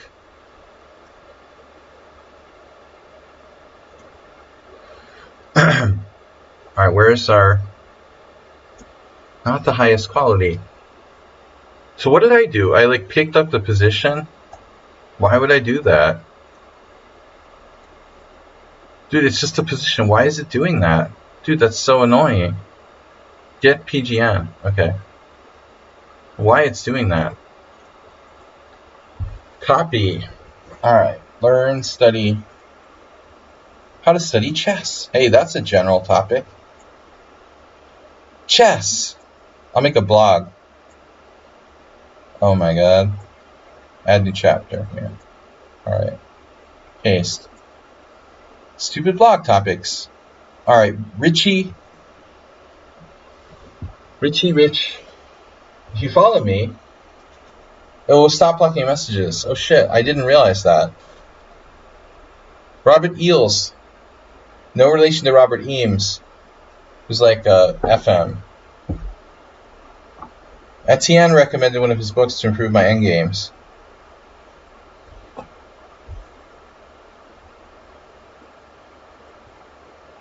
This guy was slippery. Ka-ching! Alright. So Arsenal was white. And then we got the Spanish. I mean, it's so positional, right?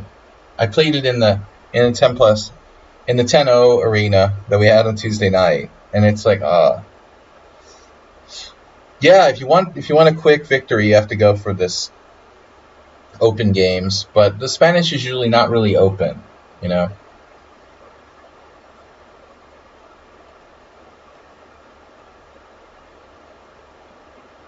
So b5 right away.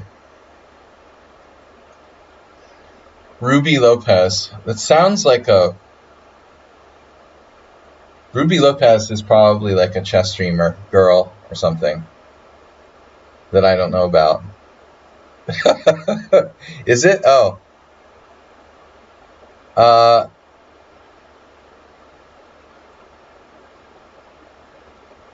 Yeah, I mean, black's supposed to play bishop e7, but b5 is a alternate move order. And the main point would be to play non-traditional lines, and that's what he does. I like the idea of playing the Morphe, what's it called, the Archangels. I don't understand the difference between the Archangels and the Morphe defense or whatever. Morphe defense is just a6, okay. Why doesn't the engine, like, why doesn't the opening explorer understand this opening is an Archangel's variation or whatever?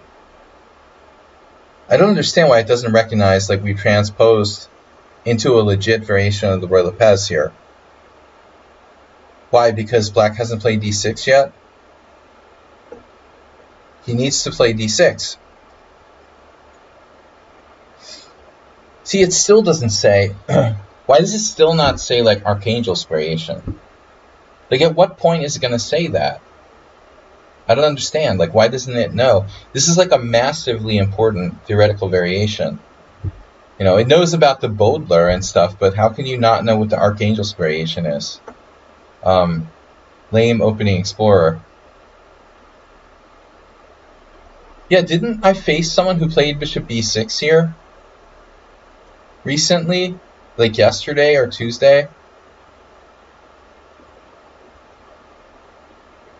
But look at the score, bro. Why is bishop b6 scoring so bad? Maybe it's not so bad, actually. It's a small sample size.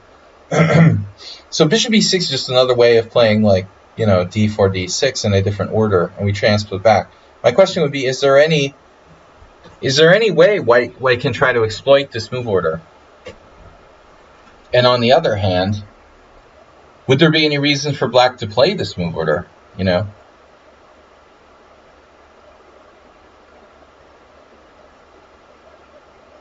I don't know if there's any. I mean, what reason is there to not play d6, which like supports your center and it's a totally natural move?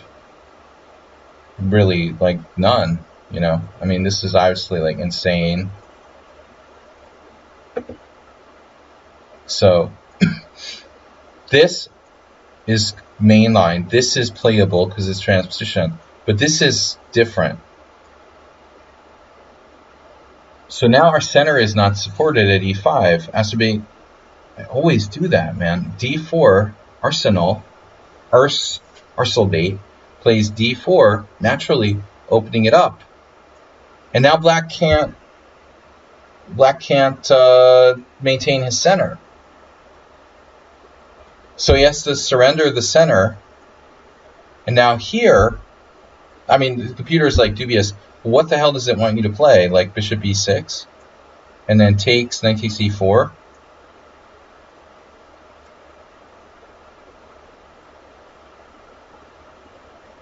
If knight takes e4, is there some sort of trap?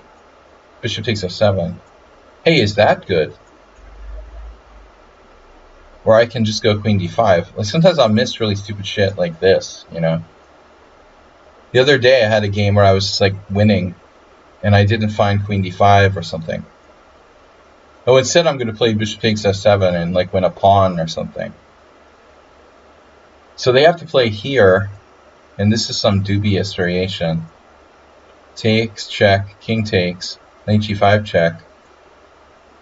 Vierga against Pavetto. Who is Pavetto? I want to play this guy in like a match or something. Queen takes g4. Dude, today I saw in the database there was seriously a game from 2008 where Bent Larson was black. And, you know, he died in like 2010 or something. He was diabetic. He had a game in the database from 2008 where he played e4 a5 and lost, playing like a Scandinavian with one a5. It was like e4 a5, d4 d5, pawn takes d5, queen takes d5, or something like that. And I thought, okay, this has to be like a mistake. You know, he played a6, right? But it turned out that he really played a5, and it was like in the database, this game where Larson, who's still rated like 2470 or something, he's just like lost his mind or something. I don't know if he had dementia or what, but I mean, it was ridiculous. Some dude who was like 2300 beat him. It was so sick, you know. Get me this guy, man. I mean, seriously, 2434, and he drew. Wow, this can't be okay for black, bro. Wow. I don't believe this can be okay for black. What's the evaluation? Plus 1.1. Damn. Black's just barely hanging in there. Yeah, that's a pretty risky way to play with black. I wouldn't trust this with a 10-foot pole for black. But I guess it's his best option. If you play rook e1 or something, he's just going to play d6 and transpose back into main line. So you have to take. You know, you could take with a knight. No one has played that. But I mean, what would happen if you took with a knight? It would be a different position, right? Takes, duh. And now he has no knight g4, he has to go here. This is also better for white, though. I wouldn't normally take with a knight either, but we should investigate it. You know, you shouldn't just decide blindly what you do, you know. It's better to analyze the position rather than, like, you know, trust your instinct. There might be some benefit in doing this somehow. White's still better here. It's smaller. The edge is actually smaller. There's a weird trap too. Bishop d5, knight takes f2. Rook takes f2. Bishop takes f2, check. King f2. Queen h4, check. And now, oh my god, the e1 square. That's sick. So you have to go to f1. And then after bishop takes d5, queen takes d5. Black just castles. This happened in a game. Wow. That's a wild position. And like white has 2 pieces for a rook. Ended in a draw, but yeah, it's scary for white. So your instinct is right. It's better to take with the pawn. Alright, anyway, this didn't happen. Arsenal's opponent played pawn takes pawn. Now, you need to think, dude, not just react. Alright? Because you have more than one possibility here. You have recapture, the obvious move. I think this is most natural because this creates, you know, this duo that's you have flexibility. You have both pushes coming up next. The other variation, though, is also very forcing. You can play e5, and black would have to be coming into one of these squares, and I don't know how good it is. So if, for example, here you have bishop d5, just for starters, that looks pretty freaking unpleasant. So I think, again, we're going to be in the same boat where black probably has to do like knight g4. But how is this variation compared to the other one? Like take, check, king e8, queen takes g4. Similar, but a little different. What's he about? It's plus 1. Pretty similar. And then your move, and clearly both of them are good.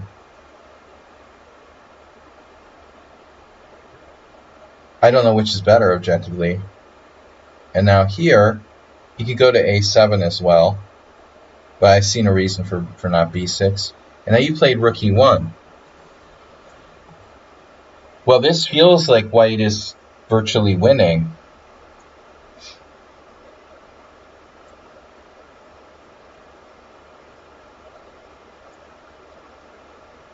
But I think you need to, like, well, actually, it's really tricky because I had a similar game to this, and you also have to now, like, calculate bishop g5. You actually have another candidate move at this point, you know, to make things even more complicated. Because you can sack a piece in some lines, you know, with this type of stuff, like knight g5. It's probably too much. You know, I've done this kind of stuff.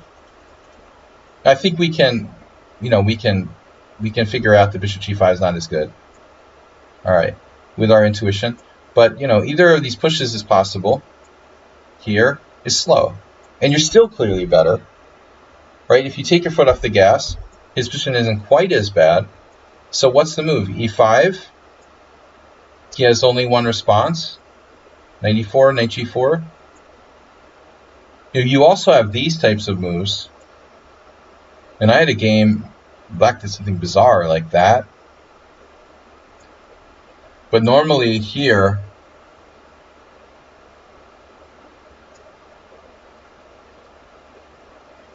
and you have to be careful that you don't, let's say, cash out too quickly into some position where, I mean, you look good, but I could see ways it could go wrong. You know, if we misevaluate this, black could come away with some kind of threats pretty quickly.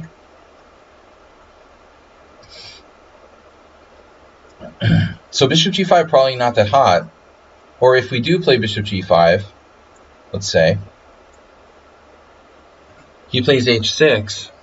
Yeah. Maybe we can't. I mean, this doesn't look that great. Yeah, bishop g5 not that convincing. I'm not sold on it. So I think the forcing move here. You got to look at d5 too. You know, Morphy played games like similarly in the Evans sometimes, but this just doesn't look really convincing.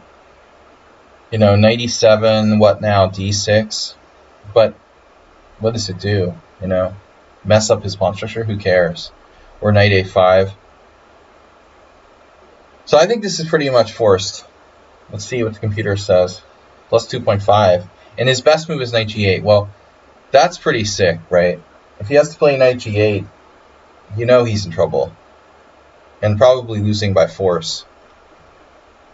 But objectively, this is probably better. I had a game, you know, on my Simul or somewhere where, you know, they could do like a fishing pole, for example. And objectively, this is unsound, but maybe like from a practical perspective, you know, even if objectively this is worse than some other line, I think the chances may be, yeah. H6, g4, bishop g5. Damn, dude, he could sack his queen. Oh no. Arsenal fan, you found a brilliancy. Look at this line. Bishop takes d8, knight takes d4 with a threat of knight e2. Jeez, it's a draw. It's obviously a draw. This position. It's so obviously a draw. 0.0. What's up, Antonio? Yeah, I would just opt for a draw here, because everyone knows this is a draw. Obviously. This is a kind of position where both sides either think they're winning or losing, probably. Is there some clear perpetual? Wade has one move that doesn't leave him worse. Jesus Christ, dude. I would want no part in this. You know, that's like, wow, yeah. No, actually, you know, oftentimes it's this. This is actually strong. Blocking. It's like a blocker, a poker. Just blocking with knight g5. No, this is fine. Yeah. All right, we need the blocker. But okay, let's see the game.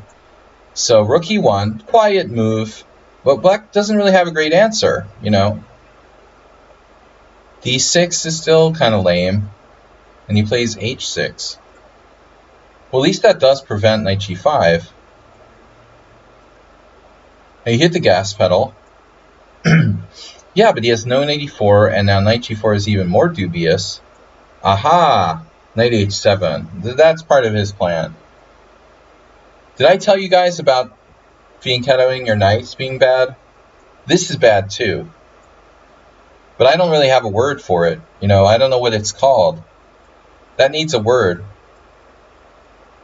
I did it against Latau in the Queen's Gambit Accepted with knight a7, which I'll never do again. Rockport has a real affinity for doing this, and I've talked about that before. The other Richie, the big Richie, the biggest Richie, he loves doing knight h2, knight a7, and stuff like that. But I mean, this is the lesser of the evils for your opponent, obviously. And you know, the idea of coming here is, in Rockport's mind, and it's true, it's a really perverse way of like fighting for control of d4. You know, if you think about it, right? Black has all this pressure on d4, and so by coming here, he can undermine your knight on f3, and even open up the h-file. So, besides the fact that black is probably lost here, he has some ingenious ideas. So we don't want to open up the h-file, and we also have to make sure that we don't, you know, lose our center. But your center attack is too strong, you know. So I would first want to look at this.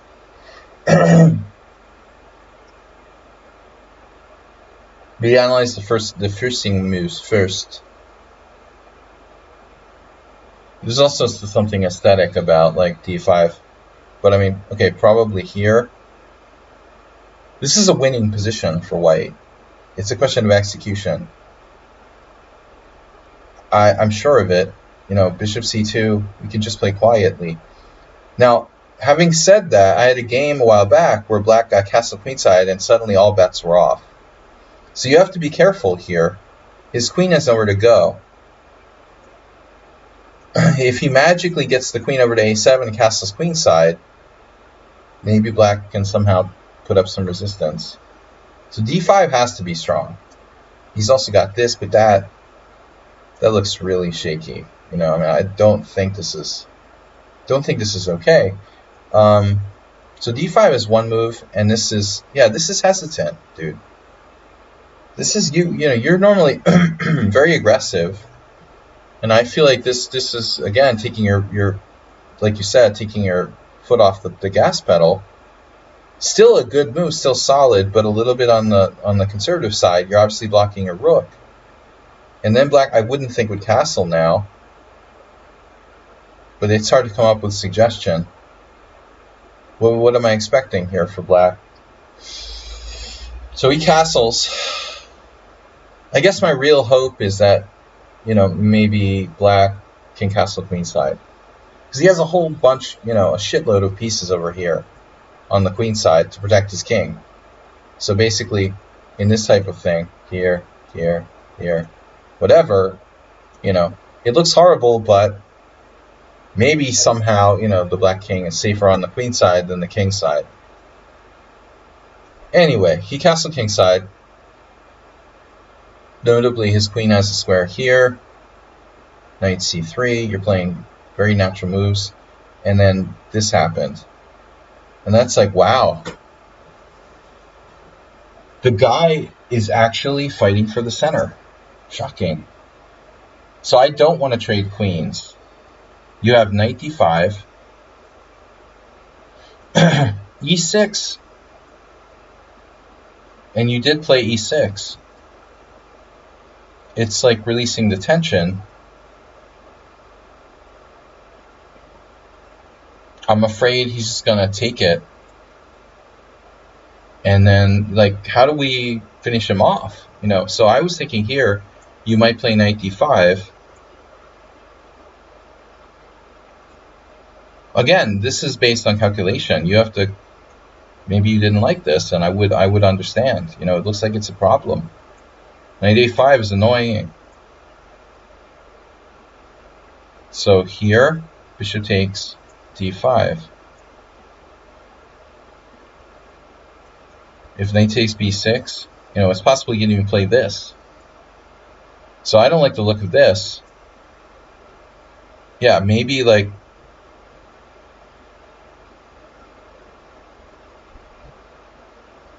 not so easy. It's really a tough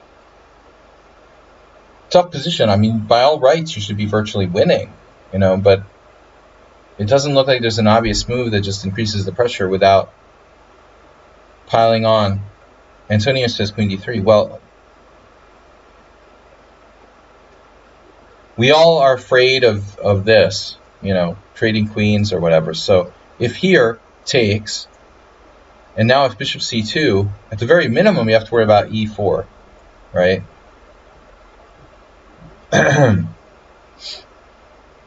Antonio would love this. You're all over this, right? Knight takes e4, and then f5. Just to be devil's advocate or whatever. You know, I mean, it's a crazy situation. White is probably much better, but I'm not 100% sure, right? Oh, knight b4. Oh, shit. But when? Right away? You can play it right away. Ooh, that too. You have the shelf, you know, shelf queen. That's not bad. Yeah, but not a sure thing. All right, so Arsenal goes for e6. This changes the position a lot. But you do open up his king. I think it's probably pretty good, but now the bishop's in the wrong place. If this bishop was back here on c2, you'd be happy, because you could bring it to c2. So it's not so easy to like attack his. I like Arsenal because he always has interesting games. And he tries to play real chess. I respect that about you. You know, you try to play, even though you don't study a lot of opening theory. You try to play, like kind of critical lines and stuff. So, not gimmicks. Donate 1,000. I'm just kidding. Bishop takes e6. Bishop takes e6. Check. King h8. How do we attack g6, bro? Because you don't have knight h4.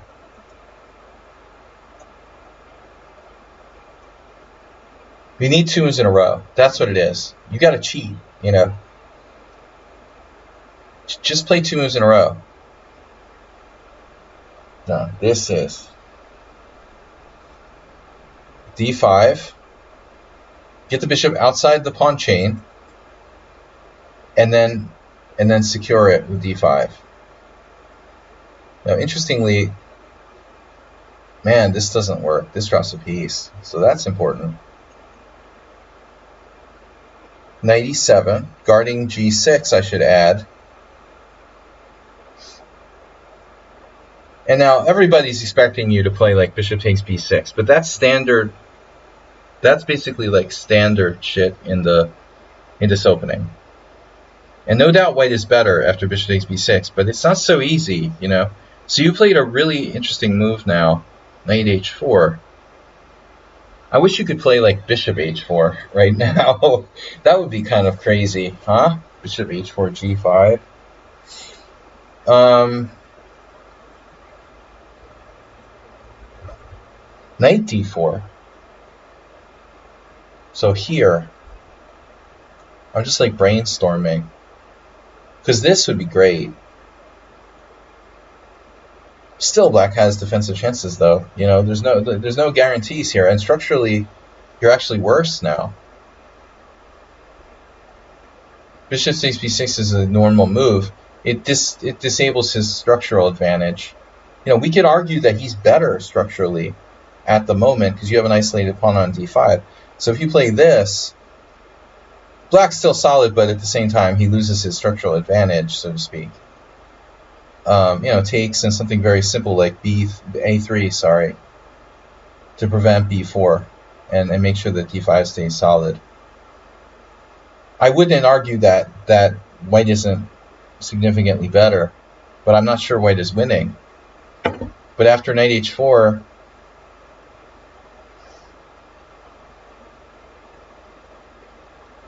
I don't know. I don't have any problem with knight h4. Actually, I like the idea of bringing queen out.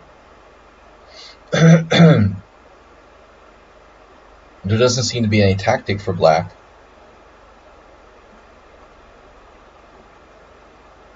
Now, he obviously doesn't have to do this, and he probably shouldn't. I mean, how does it benefit him to play bishop takes e3? It only improves the position of your rook. It doesn't help him necessarily. I mean, he avoids his structure being damaged, but I was thinking like maybe queen e8. Although you're flirting with danger here.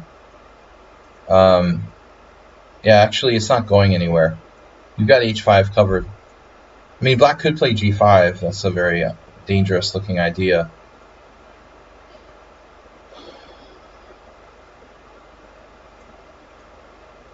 Yeah, I don't like queen e8. I don't know. You know, if black's really desperate, I'm serious now. Can we play this? Like c6. I'm not sure I see a reason to play c5.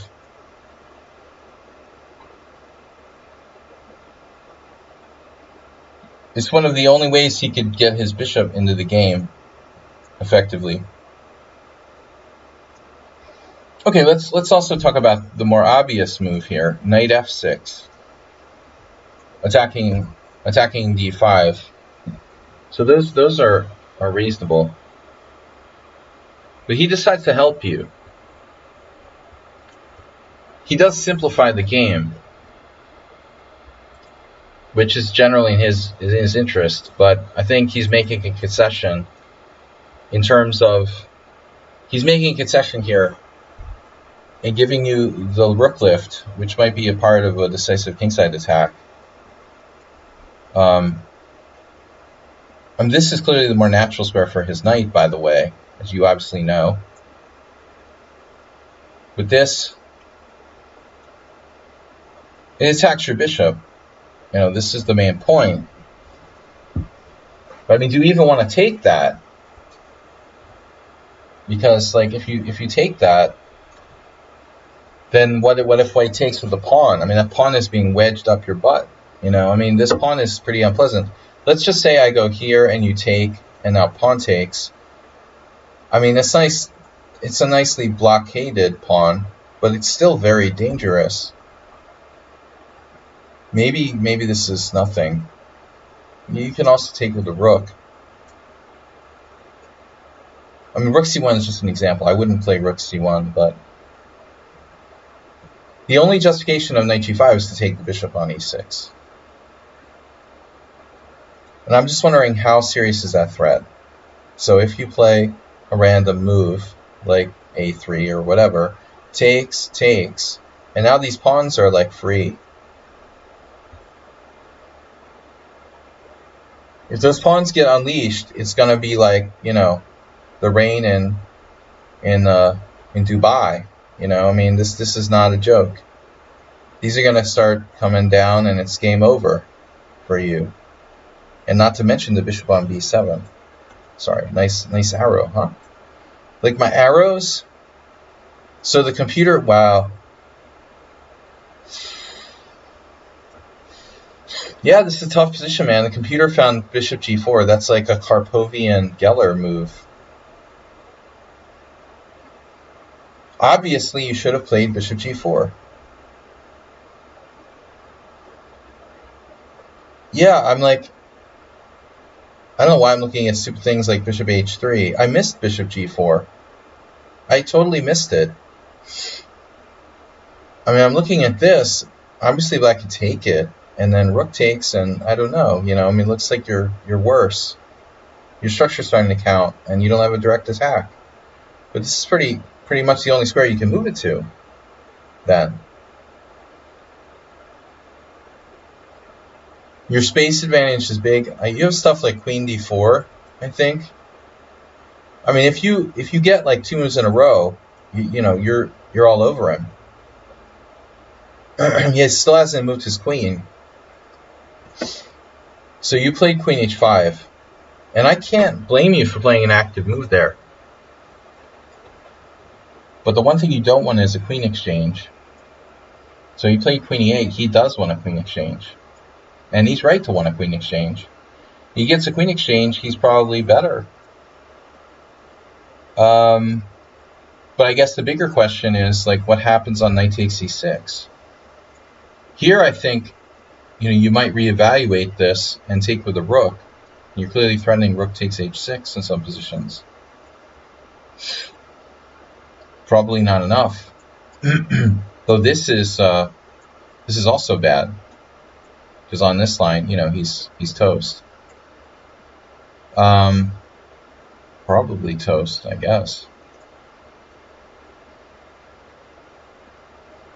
So, all right, queen e8 double question mark. Queen e8 double question mark. I don't know why it's a double question mark. It looks like a logical move. Huh.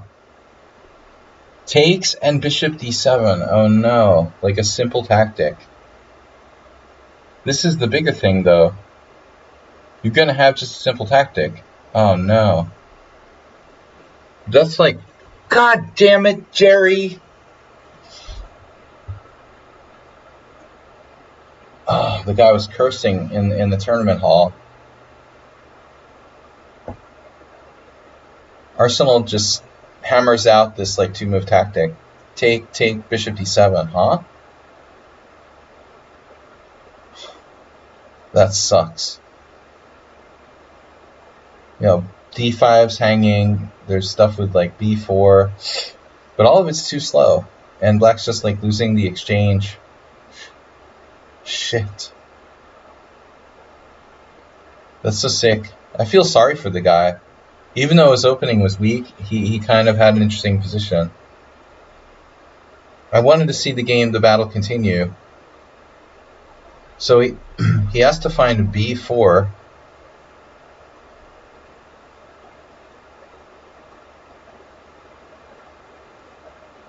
That's the best move according to the engine.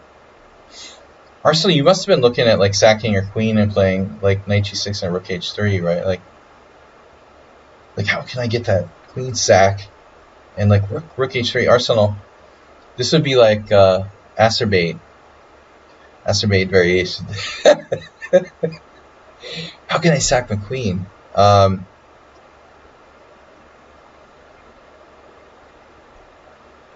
But you can also just come back here. It just hit me. Oh man. You have this type of stuff. F4 is covered. Yeah, this is not a bad idea, but he's gonna frickin' take this. And then he drops g6 though. What's the evaluation after b4? Wow, okay. Bishop d7? Oh my god. He saw that. Arsenal was all over this line. Bishop d7.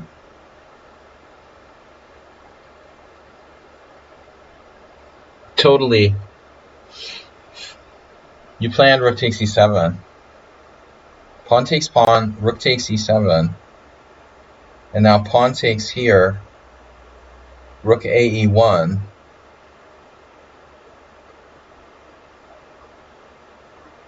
Bishop takes d5, and the b keeps going. Check, king h7, king takes f8, check, queen takes. This is computer moves.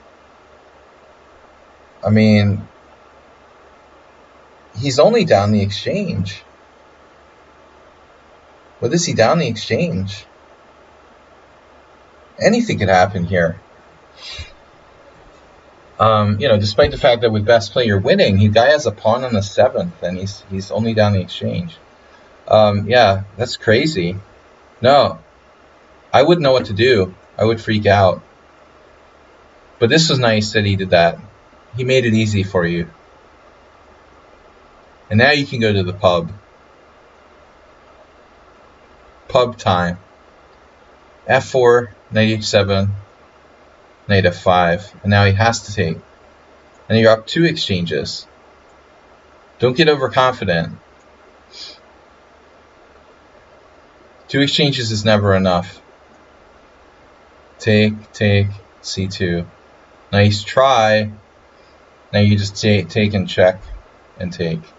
Yeah, good game, man. That was fun. Even though the opening was really poor by black, he got to a kind of interesting position that was really quite complex.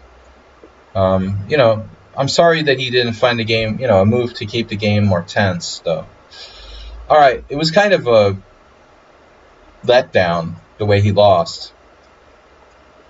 All right, I got games from Morales and Learning Chess. Morales.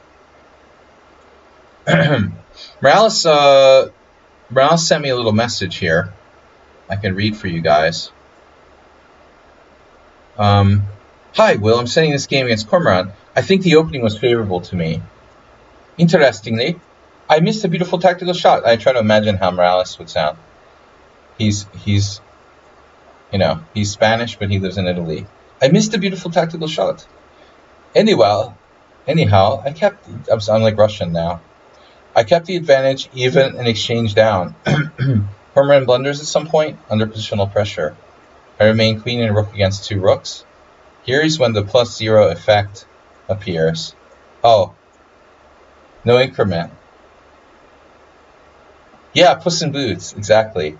In view of the coming time scramble, he called it a scrumble.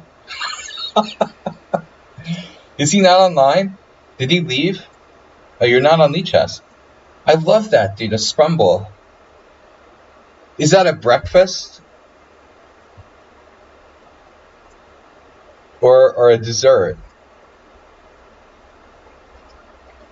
You know how you've like apple crumble? and a scramble.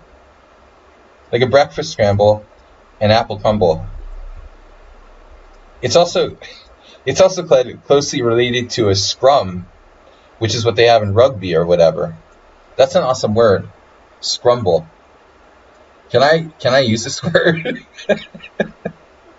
I make my blunder and I end up losing. I do not know if there is a way I can prove the zero increment games. I just keep up with my handicaps. Scrumble. No, I love this word. This is awesome.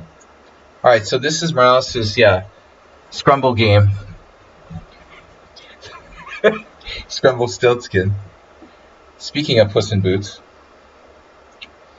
Alright.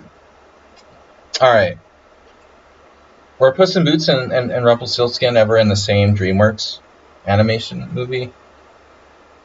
E4, C5, Knight C3, and then D6. Well, the thing with Cormoran is that he consistently plays like loosely in the opening, but he tends to be fast and kind of like hard to kill.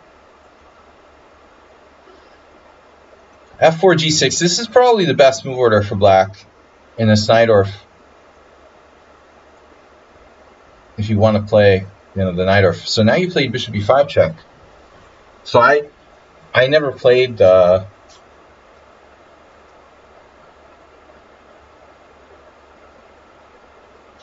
never played this line, I don't think. Magnus style, the Bishop E5 check. Roman Forum. There's Bishop E5 check in like A4. So, yeah, I don't get this. And this is a Magnus thing. What, the Bishop C4? Bishop E5 check and Bishop C4. Yeah, you either played another game where this happened or I saw it somewhere else. Yeah, I see that. It's hard to get it. Yeah, it's hard to accept this, is right.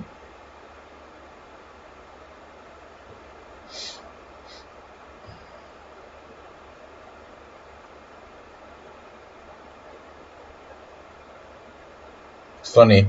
This is definitely a computer. Well, what's interesting in this in the Moscow? Our pawn is on F4. But, and we're committed to a closed Sicilian. It has similarities with Moscow variation. I mean, A4 is probably the older move. Bishop C4 reeks of stockfish. This is a very counterintuitive move that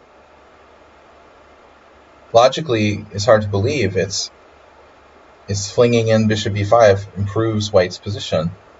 Like black's worse with the bishop on D7 rather than on C8. But the computer is the computer and it probably invented this. And Cormoran can make mistakes in the opening. So now black has to play knight C6. So I guess there's immediate ambush if he plays this. Look at this, some guy castled. Are you freaking kidding me? Can I play that guy in a match? Guys, check this out. A game from 2011. Here we go again. With these people who are like 2400, 2360. You're white here and you didn't play E5. I need to see your like FIDE master license or whatever. Wow. Speaking of not putting your foot on the gas. Man, E5 looks really tempting.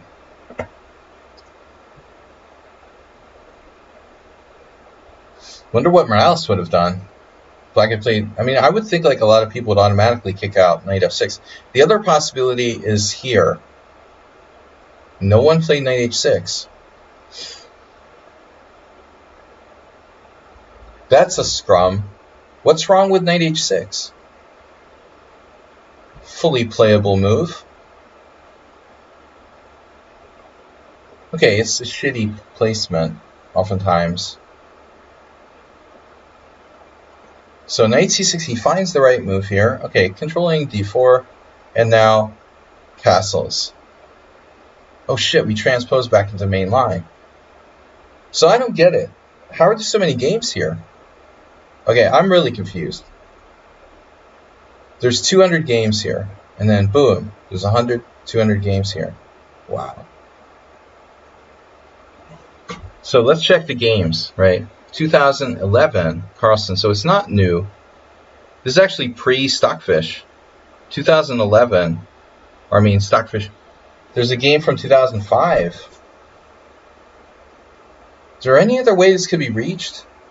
There's actually a Machea game from 2005 where he lost against Gelfand. So it's a move that's been played before.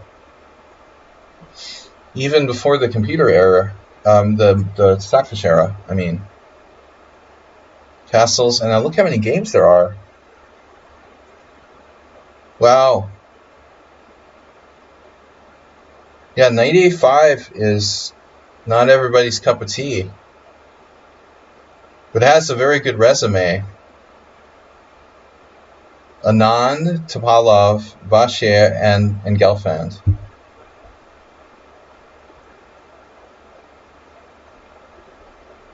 Well, Tazik, Nepomniachtchi plays Exchange French, bro.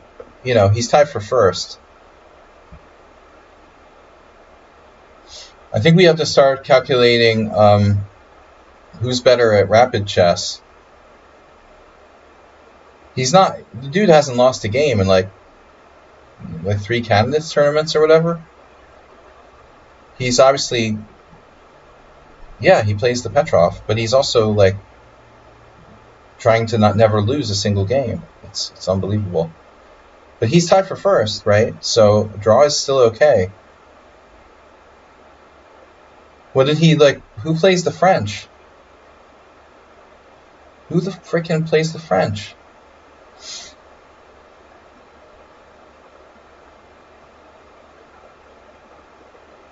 Wow.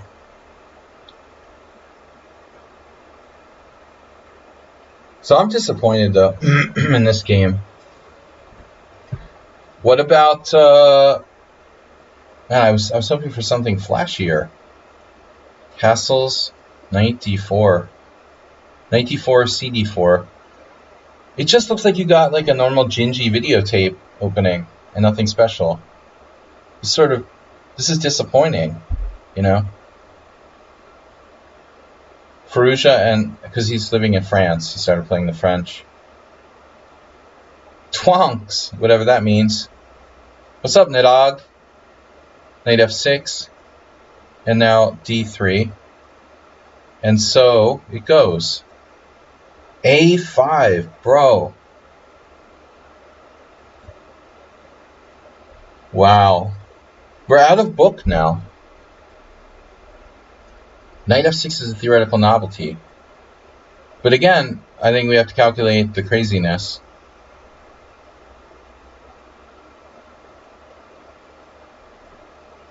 Well, I mean, the thing is the knight can come in here. Now he like gets really weird. I mean, A5 is a move that like obviously when you play A5 as black in this position, the first thing you've got to consider is A4. I mean, I'm sitting there, I'm like, okay, it's a nice trap, you know, if I'm playing bullet chess or whatever, but this is totally a normal move. Then if bishop E3, you play A5, you know, it's a question of whether white plays A3 or A4, right? But if you play A5 in like bullet or something, oh, maybe you like, it's a trap. Or I mean, people aren't going to miss that, you know, for the most part.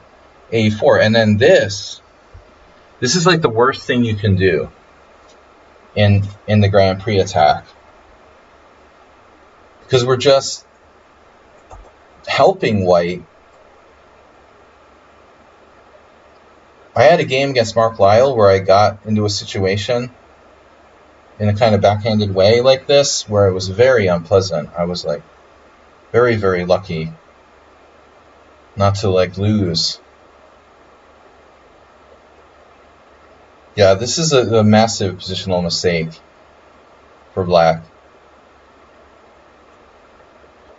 Well, I guess he should castle, but I'm not sure I like A5 either. So what's the best move here? Wow, acerbate gambit with d5 is possible.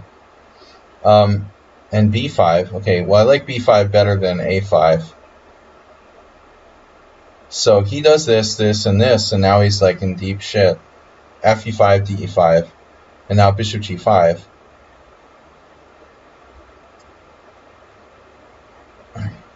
Alright, so this is where things get pretty extreme, huh?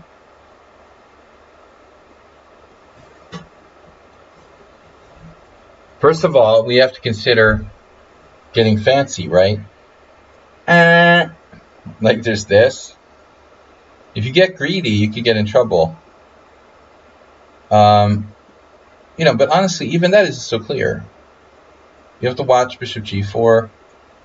Your knight is screwed. Well, Morales knows what he's doing. You could do some sort of Gawain Jones craziness here. Bishop g5 is pretty strong. He has to play h6.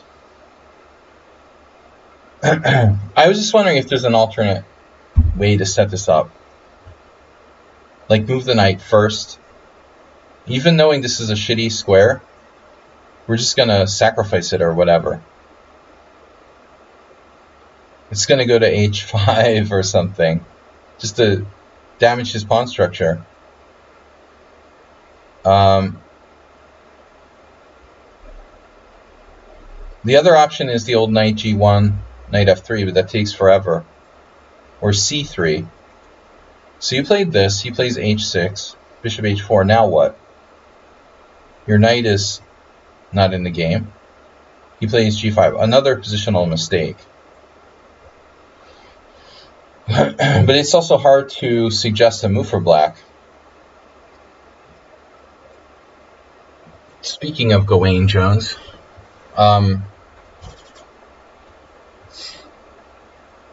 he learned the Grand Prix attack through like hereditary DNA opening play. g5, bishop g3. So I wonder, I mean, the thing is, bro, you're attacking the e5 pawn, right? But your knight has nowhere to go.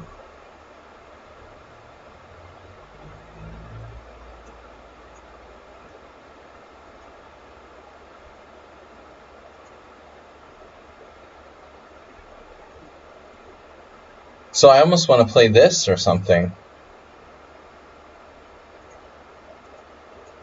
Yeah, I was expecting him to do something bad, but okay, castles. And then, oh, you're saying he sets a trap. Well, I wouldn't give him that much credit. You know, he's playing quick and kind of loose. He's not a bad player, but I mean, I'm not sure it was intentional. Because he doesn't really have a good move. I mean, you can't play knight h5. What is black supposed to play? You know, I guess queen e7. True. Like, he can defend the pawn in a sensible way. You know, frankly, though, like, you might have this type of tactic, you know, winning the piece back because of the pressure against f7. I'm not certain that that's necessarily bad. Yeah, the move is like, the engine move is castles, actually. Queen e7 is close. Can I just see that line? Queen e7, knight takes d4, bishop, there's queen c5. Okay. I wasn't sure about this, you know, because you can protect it, takes. It's too complex to consider playing. Okay. So, yeah. Alright. But, I mean, I'm just really sad you don't have a square for your knight. Like, what if you had played bishop e1? What does he play now? Because you're coming to g3. I mean, is there a problem with this? So castles. And the problem is if you go here, he has knight g4 trying to come to e3. So it's almost like you need to play another move like h3. It's very frustrating. Yeah. It's awkward. Okay. So then takes, he sets this trap, yeah. And then here, And then possible queen sacrifice, right? We have to look at queen sacrifices. It's not enough material. Bishop takes d4. I love looking at queen sacrifices, but this is not going to fly. Alright. So here, here, and then here. And now I would, yeah, he has to take. So you sacked an exchange. I saw what happened later. Well, you lost an exchange. Bishop takes f8. You had bishop takes f8? What? Bishop takes f8? Are you kidding me? Oh my god. So that is a queen exchange, but not the one I was looking at. Queen exchange. Queen sacrifice. The movie. Here.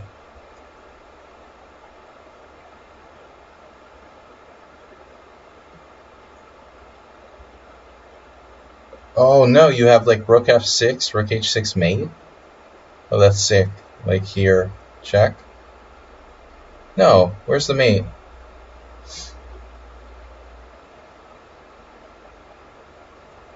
What's, oh, you just like win the queen. Check, king takes, and you're just up a piece. So you're just finding discoveries all over the place, and you missed it. So now it's, alright, game. So 93, you missed it. Yeah, you've got to play fast. Both sides have 3 minutes. And still, it's a really greedy move to play. Bishop takes a4. The dude is up the exchange. You know, you have 2 pawns for the exchange. But, I mean, obviously this is extremely dangerous. All of your pieces are active. He plays bishop takes a4. Come on, man. That's like, that's insane. I mean, that's comfortable exchange down. You have 2 pawns for the exchange. It's a comfortable exchange down, yeah. You have the more dynamic chances. But I would never take on a4. I mean, why is the guy doing that? That's crazy. Wow. Bishop takes a4. Not even a move I would consider. So, this is like suicidal. Check. And now what's the follow-up? What do you do? h4? Do you have rook f3, rook h3? Do you have knight takes h6? h4 is really tempting. I think the problem is that Morales just isn't bloodthirsty enough, you know?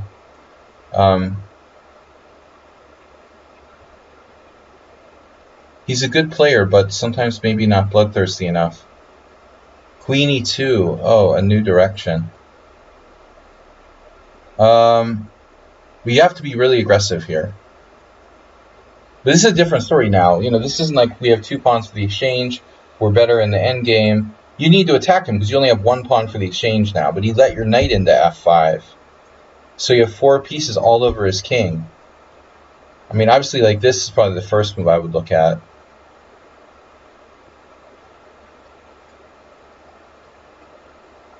So you played queen e2. He plays bishop e8. Whoa. So he has queen f6. He has that. Aha. Do you have rook? Sorry, no. Knight takes h6 doesn't work. All right. I'm not sure if this is the right idea, because you end up really just doing what he expected you to do. And I don't want to trade queens. So I'm not sure if we did the right thing there. You know, this didn't really help us. And now we see the outside pawn on the horizon.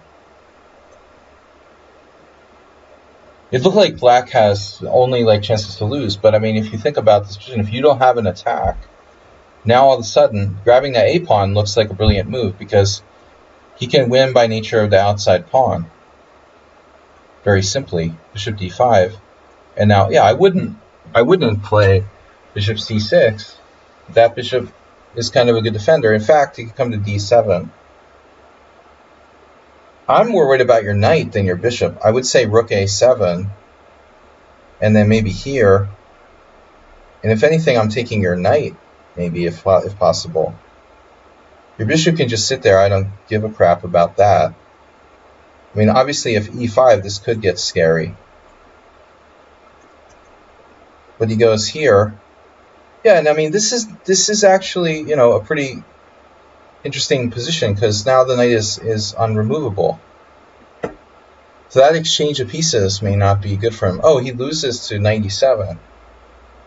But even if he didn't, even if you didn't have that, you know, I mean, it seems like you have good practical chances here. You have really strong threats against his king side, you know. You don't need a massive blunder to win now. But you're down to a minute 30. Oh, so he sacked his queen. Oh, shit. Wow. He basically, wow. He basically, I don't know if I would have sacked my queen. I mean,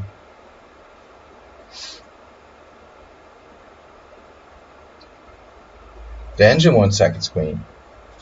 That's crazy. So it's like a practical decision to sack his queen. With a minute 29 left. Yeah, I don't think it was a good one either. You just don't have the technique. I think c4 is probably best.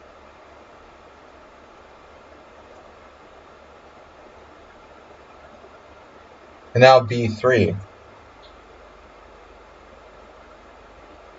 You know, it's like the oxygen masks on the airplane. When you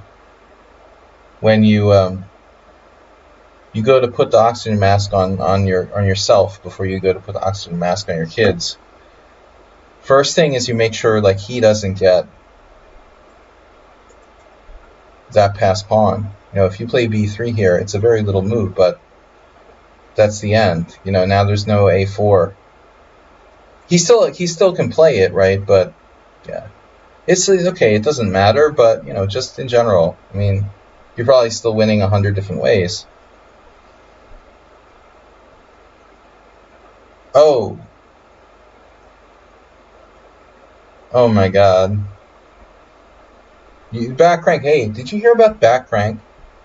You guys hear about back crank? Oh, this is funny. Wow. That's funny. And you have a check. What?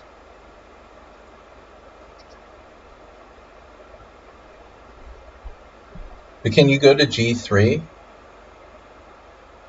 No. You have to take.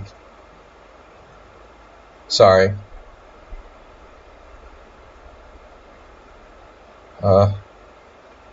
Oh my God.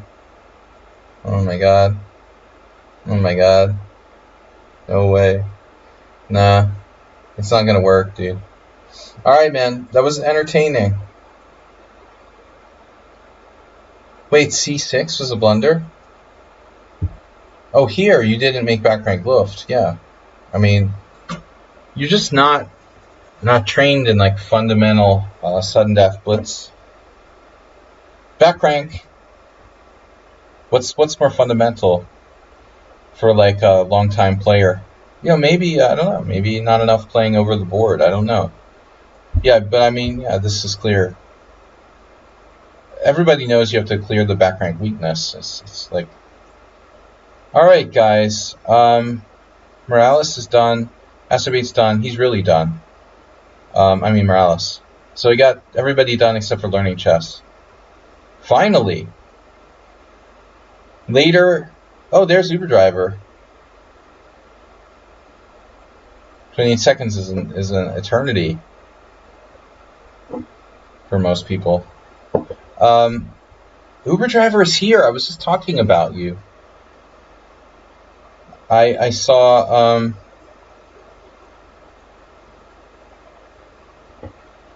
an old player from the Boylston. D4, knight f6. Mozart was here to visit. Bishop g5. Okay, so this is learning chess. Well, he plays too fast and plays a lot of bullet. I'm a big believer in c5. I used to play this back in the day, but bishop f5, okay. My problem with this move is that it's like prone to getting attacked. If the knight's on f3 or something, it's different. But I mean, you know, here you're just asking for f3, e4, g4, h4, stuff like that. So I've always found it tricky to play this. I never tried to play this line.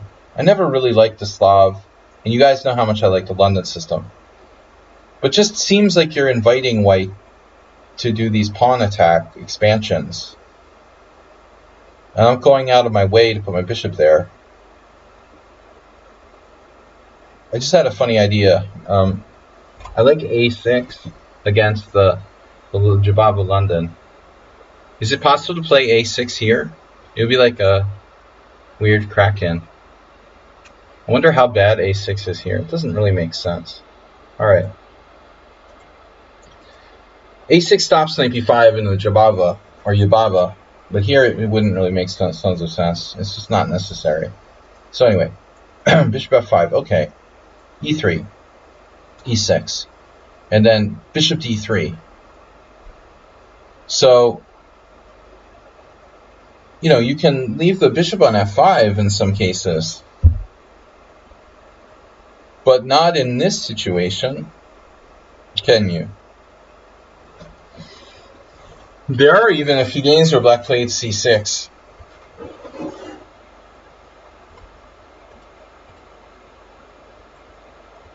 Do you have to play d5? I recommend it. There are, you know, there are not too many other moves. Asterbate will play this all the time, but I told him not to do that because white can play d5. You know, it's not a normal Benoni. Even if you played the Benoni, this is still not a good move. It's not a Benoni. It's like a Schmid Benoni or modern defense. White doesn't play c4. So what are your other options? You know, e6 is a French. If you play the French, that's okay. Oh, I had an idea. You can play a6, like a Kraken. But after e4, d6. So we're just getting a Kraken, Tezek, if you like that. That's an option. But no, objectively, like, this is the only good move. The best move, by far. What else?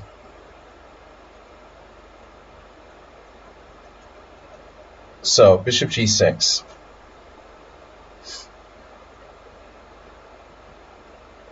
I don't know where to begin with bishop takes g6 and bishop takes g6. I mean, bishop g6 and bishop takes g6. There's just no logic to doing this, you know? Big Bobby says g6. All right, Big Bobby.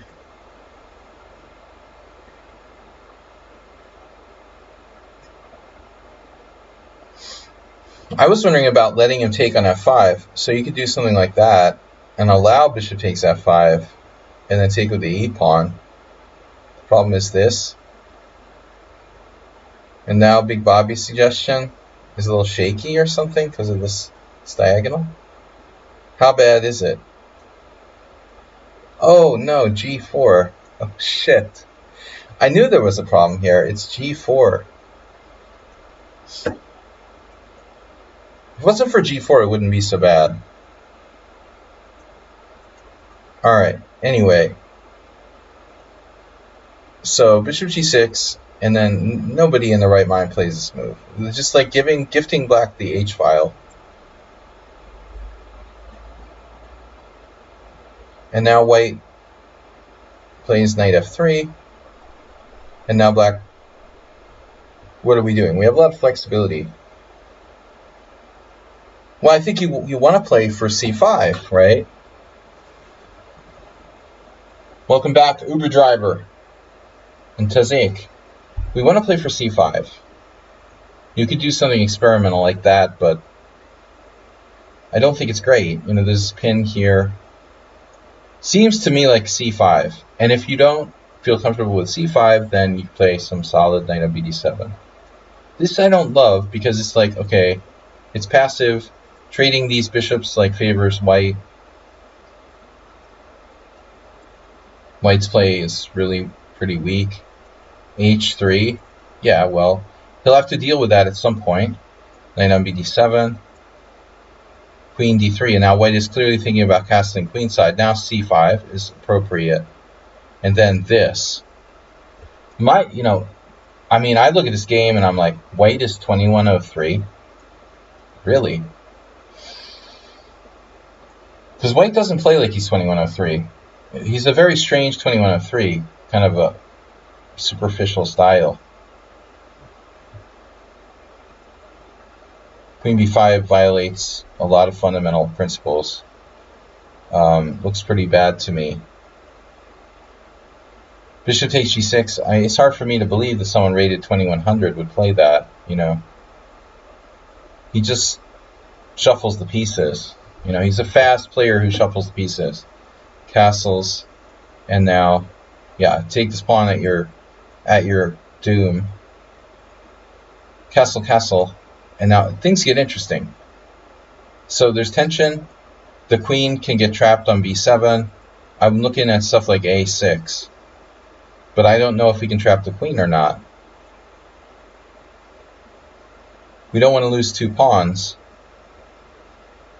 So, you know, for example, something solid like queen c7 makes a lot of sense. For example, bishop f4, for example, queen c6, I don't know. The position is slightly better for black, probably. Yeah. But anyway, here, here. And now trapping the queen is the theme. And it's not the first game we've seen a problem with queen b5. That was the same theme from Sun Prism. This is what you get for putting your queen on b5.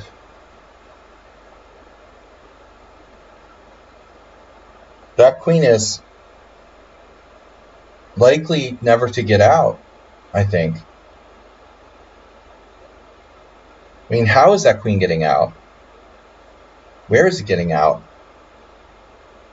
If we just do like queen c8 and a6, it's like trapped in 3 moves. So he plays this. In my perspective, from my perspective, the queen is practically trapped already. Maybe he has some weird way of getting out, like back this diagonal or something. So if you play queen c8, how is white's queen not getting trapped? It's like the chess mysteries of Sherlock Holmes or whatever. But black probably didn't take the time to think about a subtle move like queen c8. Instead played b6, which is horrendous. b6 is black's worst move of the game, or only bad move of the entire game, probably. And maybe it's even not that bad. But what I don't like is this. Failure to control, like, white squares. How are we going to trap the queen if we don't have control of these squares? So queen c8 ensures that we have a way to control those squares, and I don't know how the white queen is escaping. As I said, maybe this is a way. Man, we also have bishop d8, yeah. Well, this is a better version, though. I mean, now we have control of a6, so b6, queen b5, well, actually has queen a4, whatever, a6, and now b5. Still not that simple to trap him. He can come here, and bishop d8 can always be met by like queen b4. It's tricky. I'm not 100% sure we can trap it. But anyway, this looks weird because we're weakening our white squares. So black plays not to trap the queen, but more in a kind of positional way now. He plays it like a nimzo. So we're not trapping the queen, we're just getting like a positional advantage with double pawns, and it's good enough. I think, to win. Queen gets out, but he's lost the key pawn. And objectively, this is a win. Not only do we have a pawn up, we have better structure, and the two knights versus bishop and knight is probably an advantage. But he takes this guy. I mean, I don't know about knight takes f4. I mean, that bishop is really a one-trick pony. It can only operate on dark squares. And it's really like a specter. I mean, you have a choice between playing like this and just having like a killer knight on e4, and playing this where you like trading for the bad bishop. It's fine because the bishop covers b8. You know, I mean, I still like my queen c8 idea, and I played a lot of Kraken exchange variations, so I know about that bishop. But I still find it, I don't know if I like this, you know, I mean, because you got good control of e5, possible like g4 or f5. Black is objectively winning, but I feel like you're giving white chances to save the game pretty seriously now.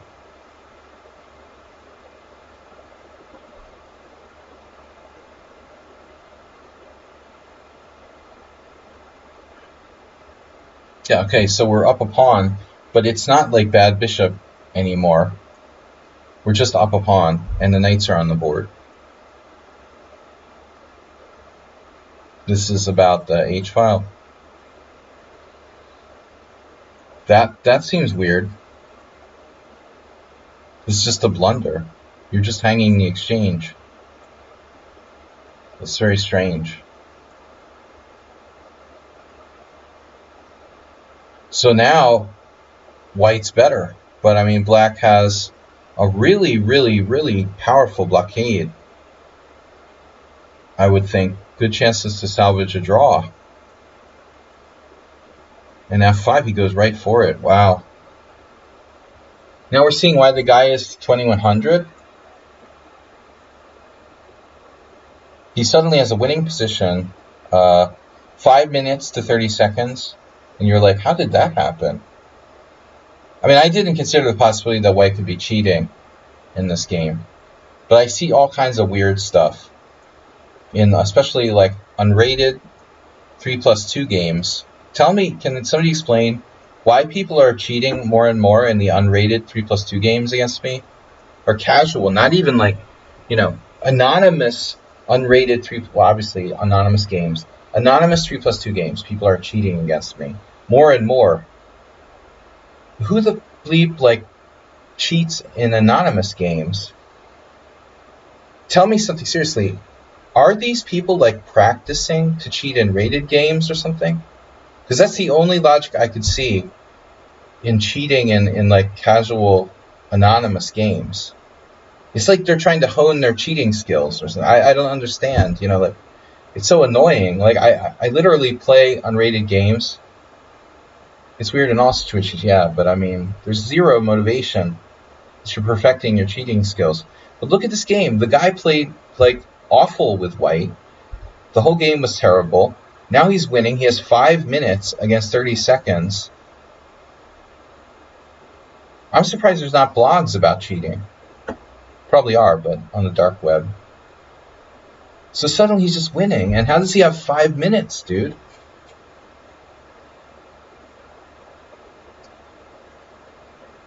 Now, if you get away, you would have a chance. You maybe do. This could be a pivotal mistake. We need to get the king over, you know, so this rook doesn't come down and get us on the back rank. This is not the time for knight e4 yet. You need to respect your king's safety. So this is like ridiculous. What is this, a sudden death game? Why is the guy sacking his rook here?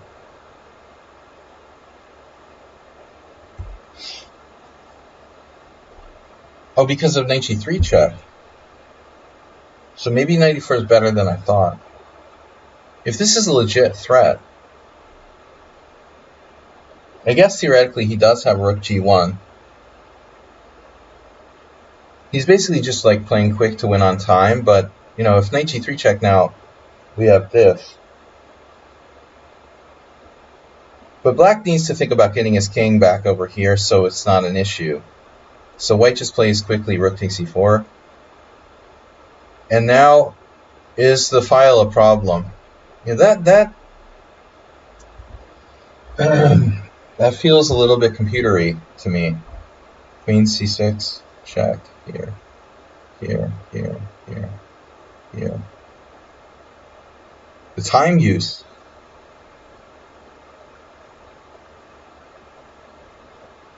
What was the increment for this game? +2.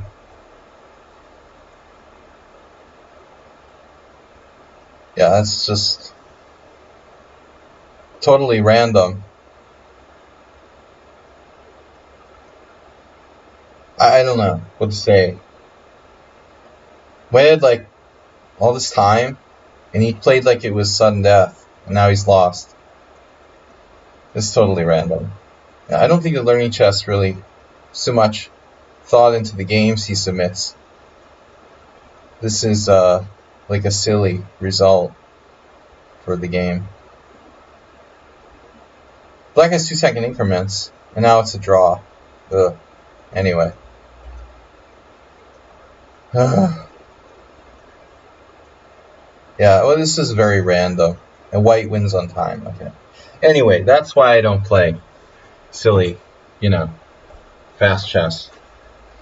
White's time management, brilliant game by both sides. I don't know, man. The end of the game was like extremely horrible. Anyway, guys, glad to end on a good game. Yeah, we're gonna be back tomorrow if I'm still alive, feeling it. Friday Blitz. Thank you guys for supporting the stream. Thanks, Mr. Coffee. Friday Blitz challenges at 12. Sunday Simul. Mr. Slow's not going to be here, so bring your bits, and we'll get a hype train going on Sunday. Thanks to all of you. Astrobate, Antonio, thanks everybody. And Uber driver, thanks for joining us. Good to see you. And we'll see you when we see you tomorrow morning or Sunday night. Bye all. Thank you guys. Bye-bye.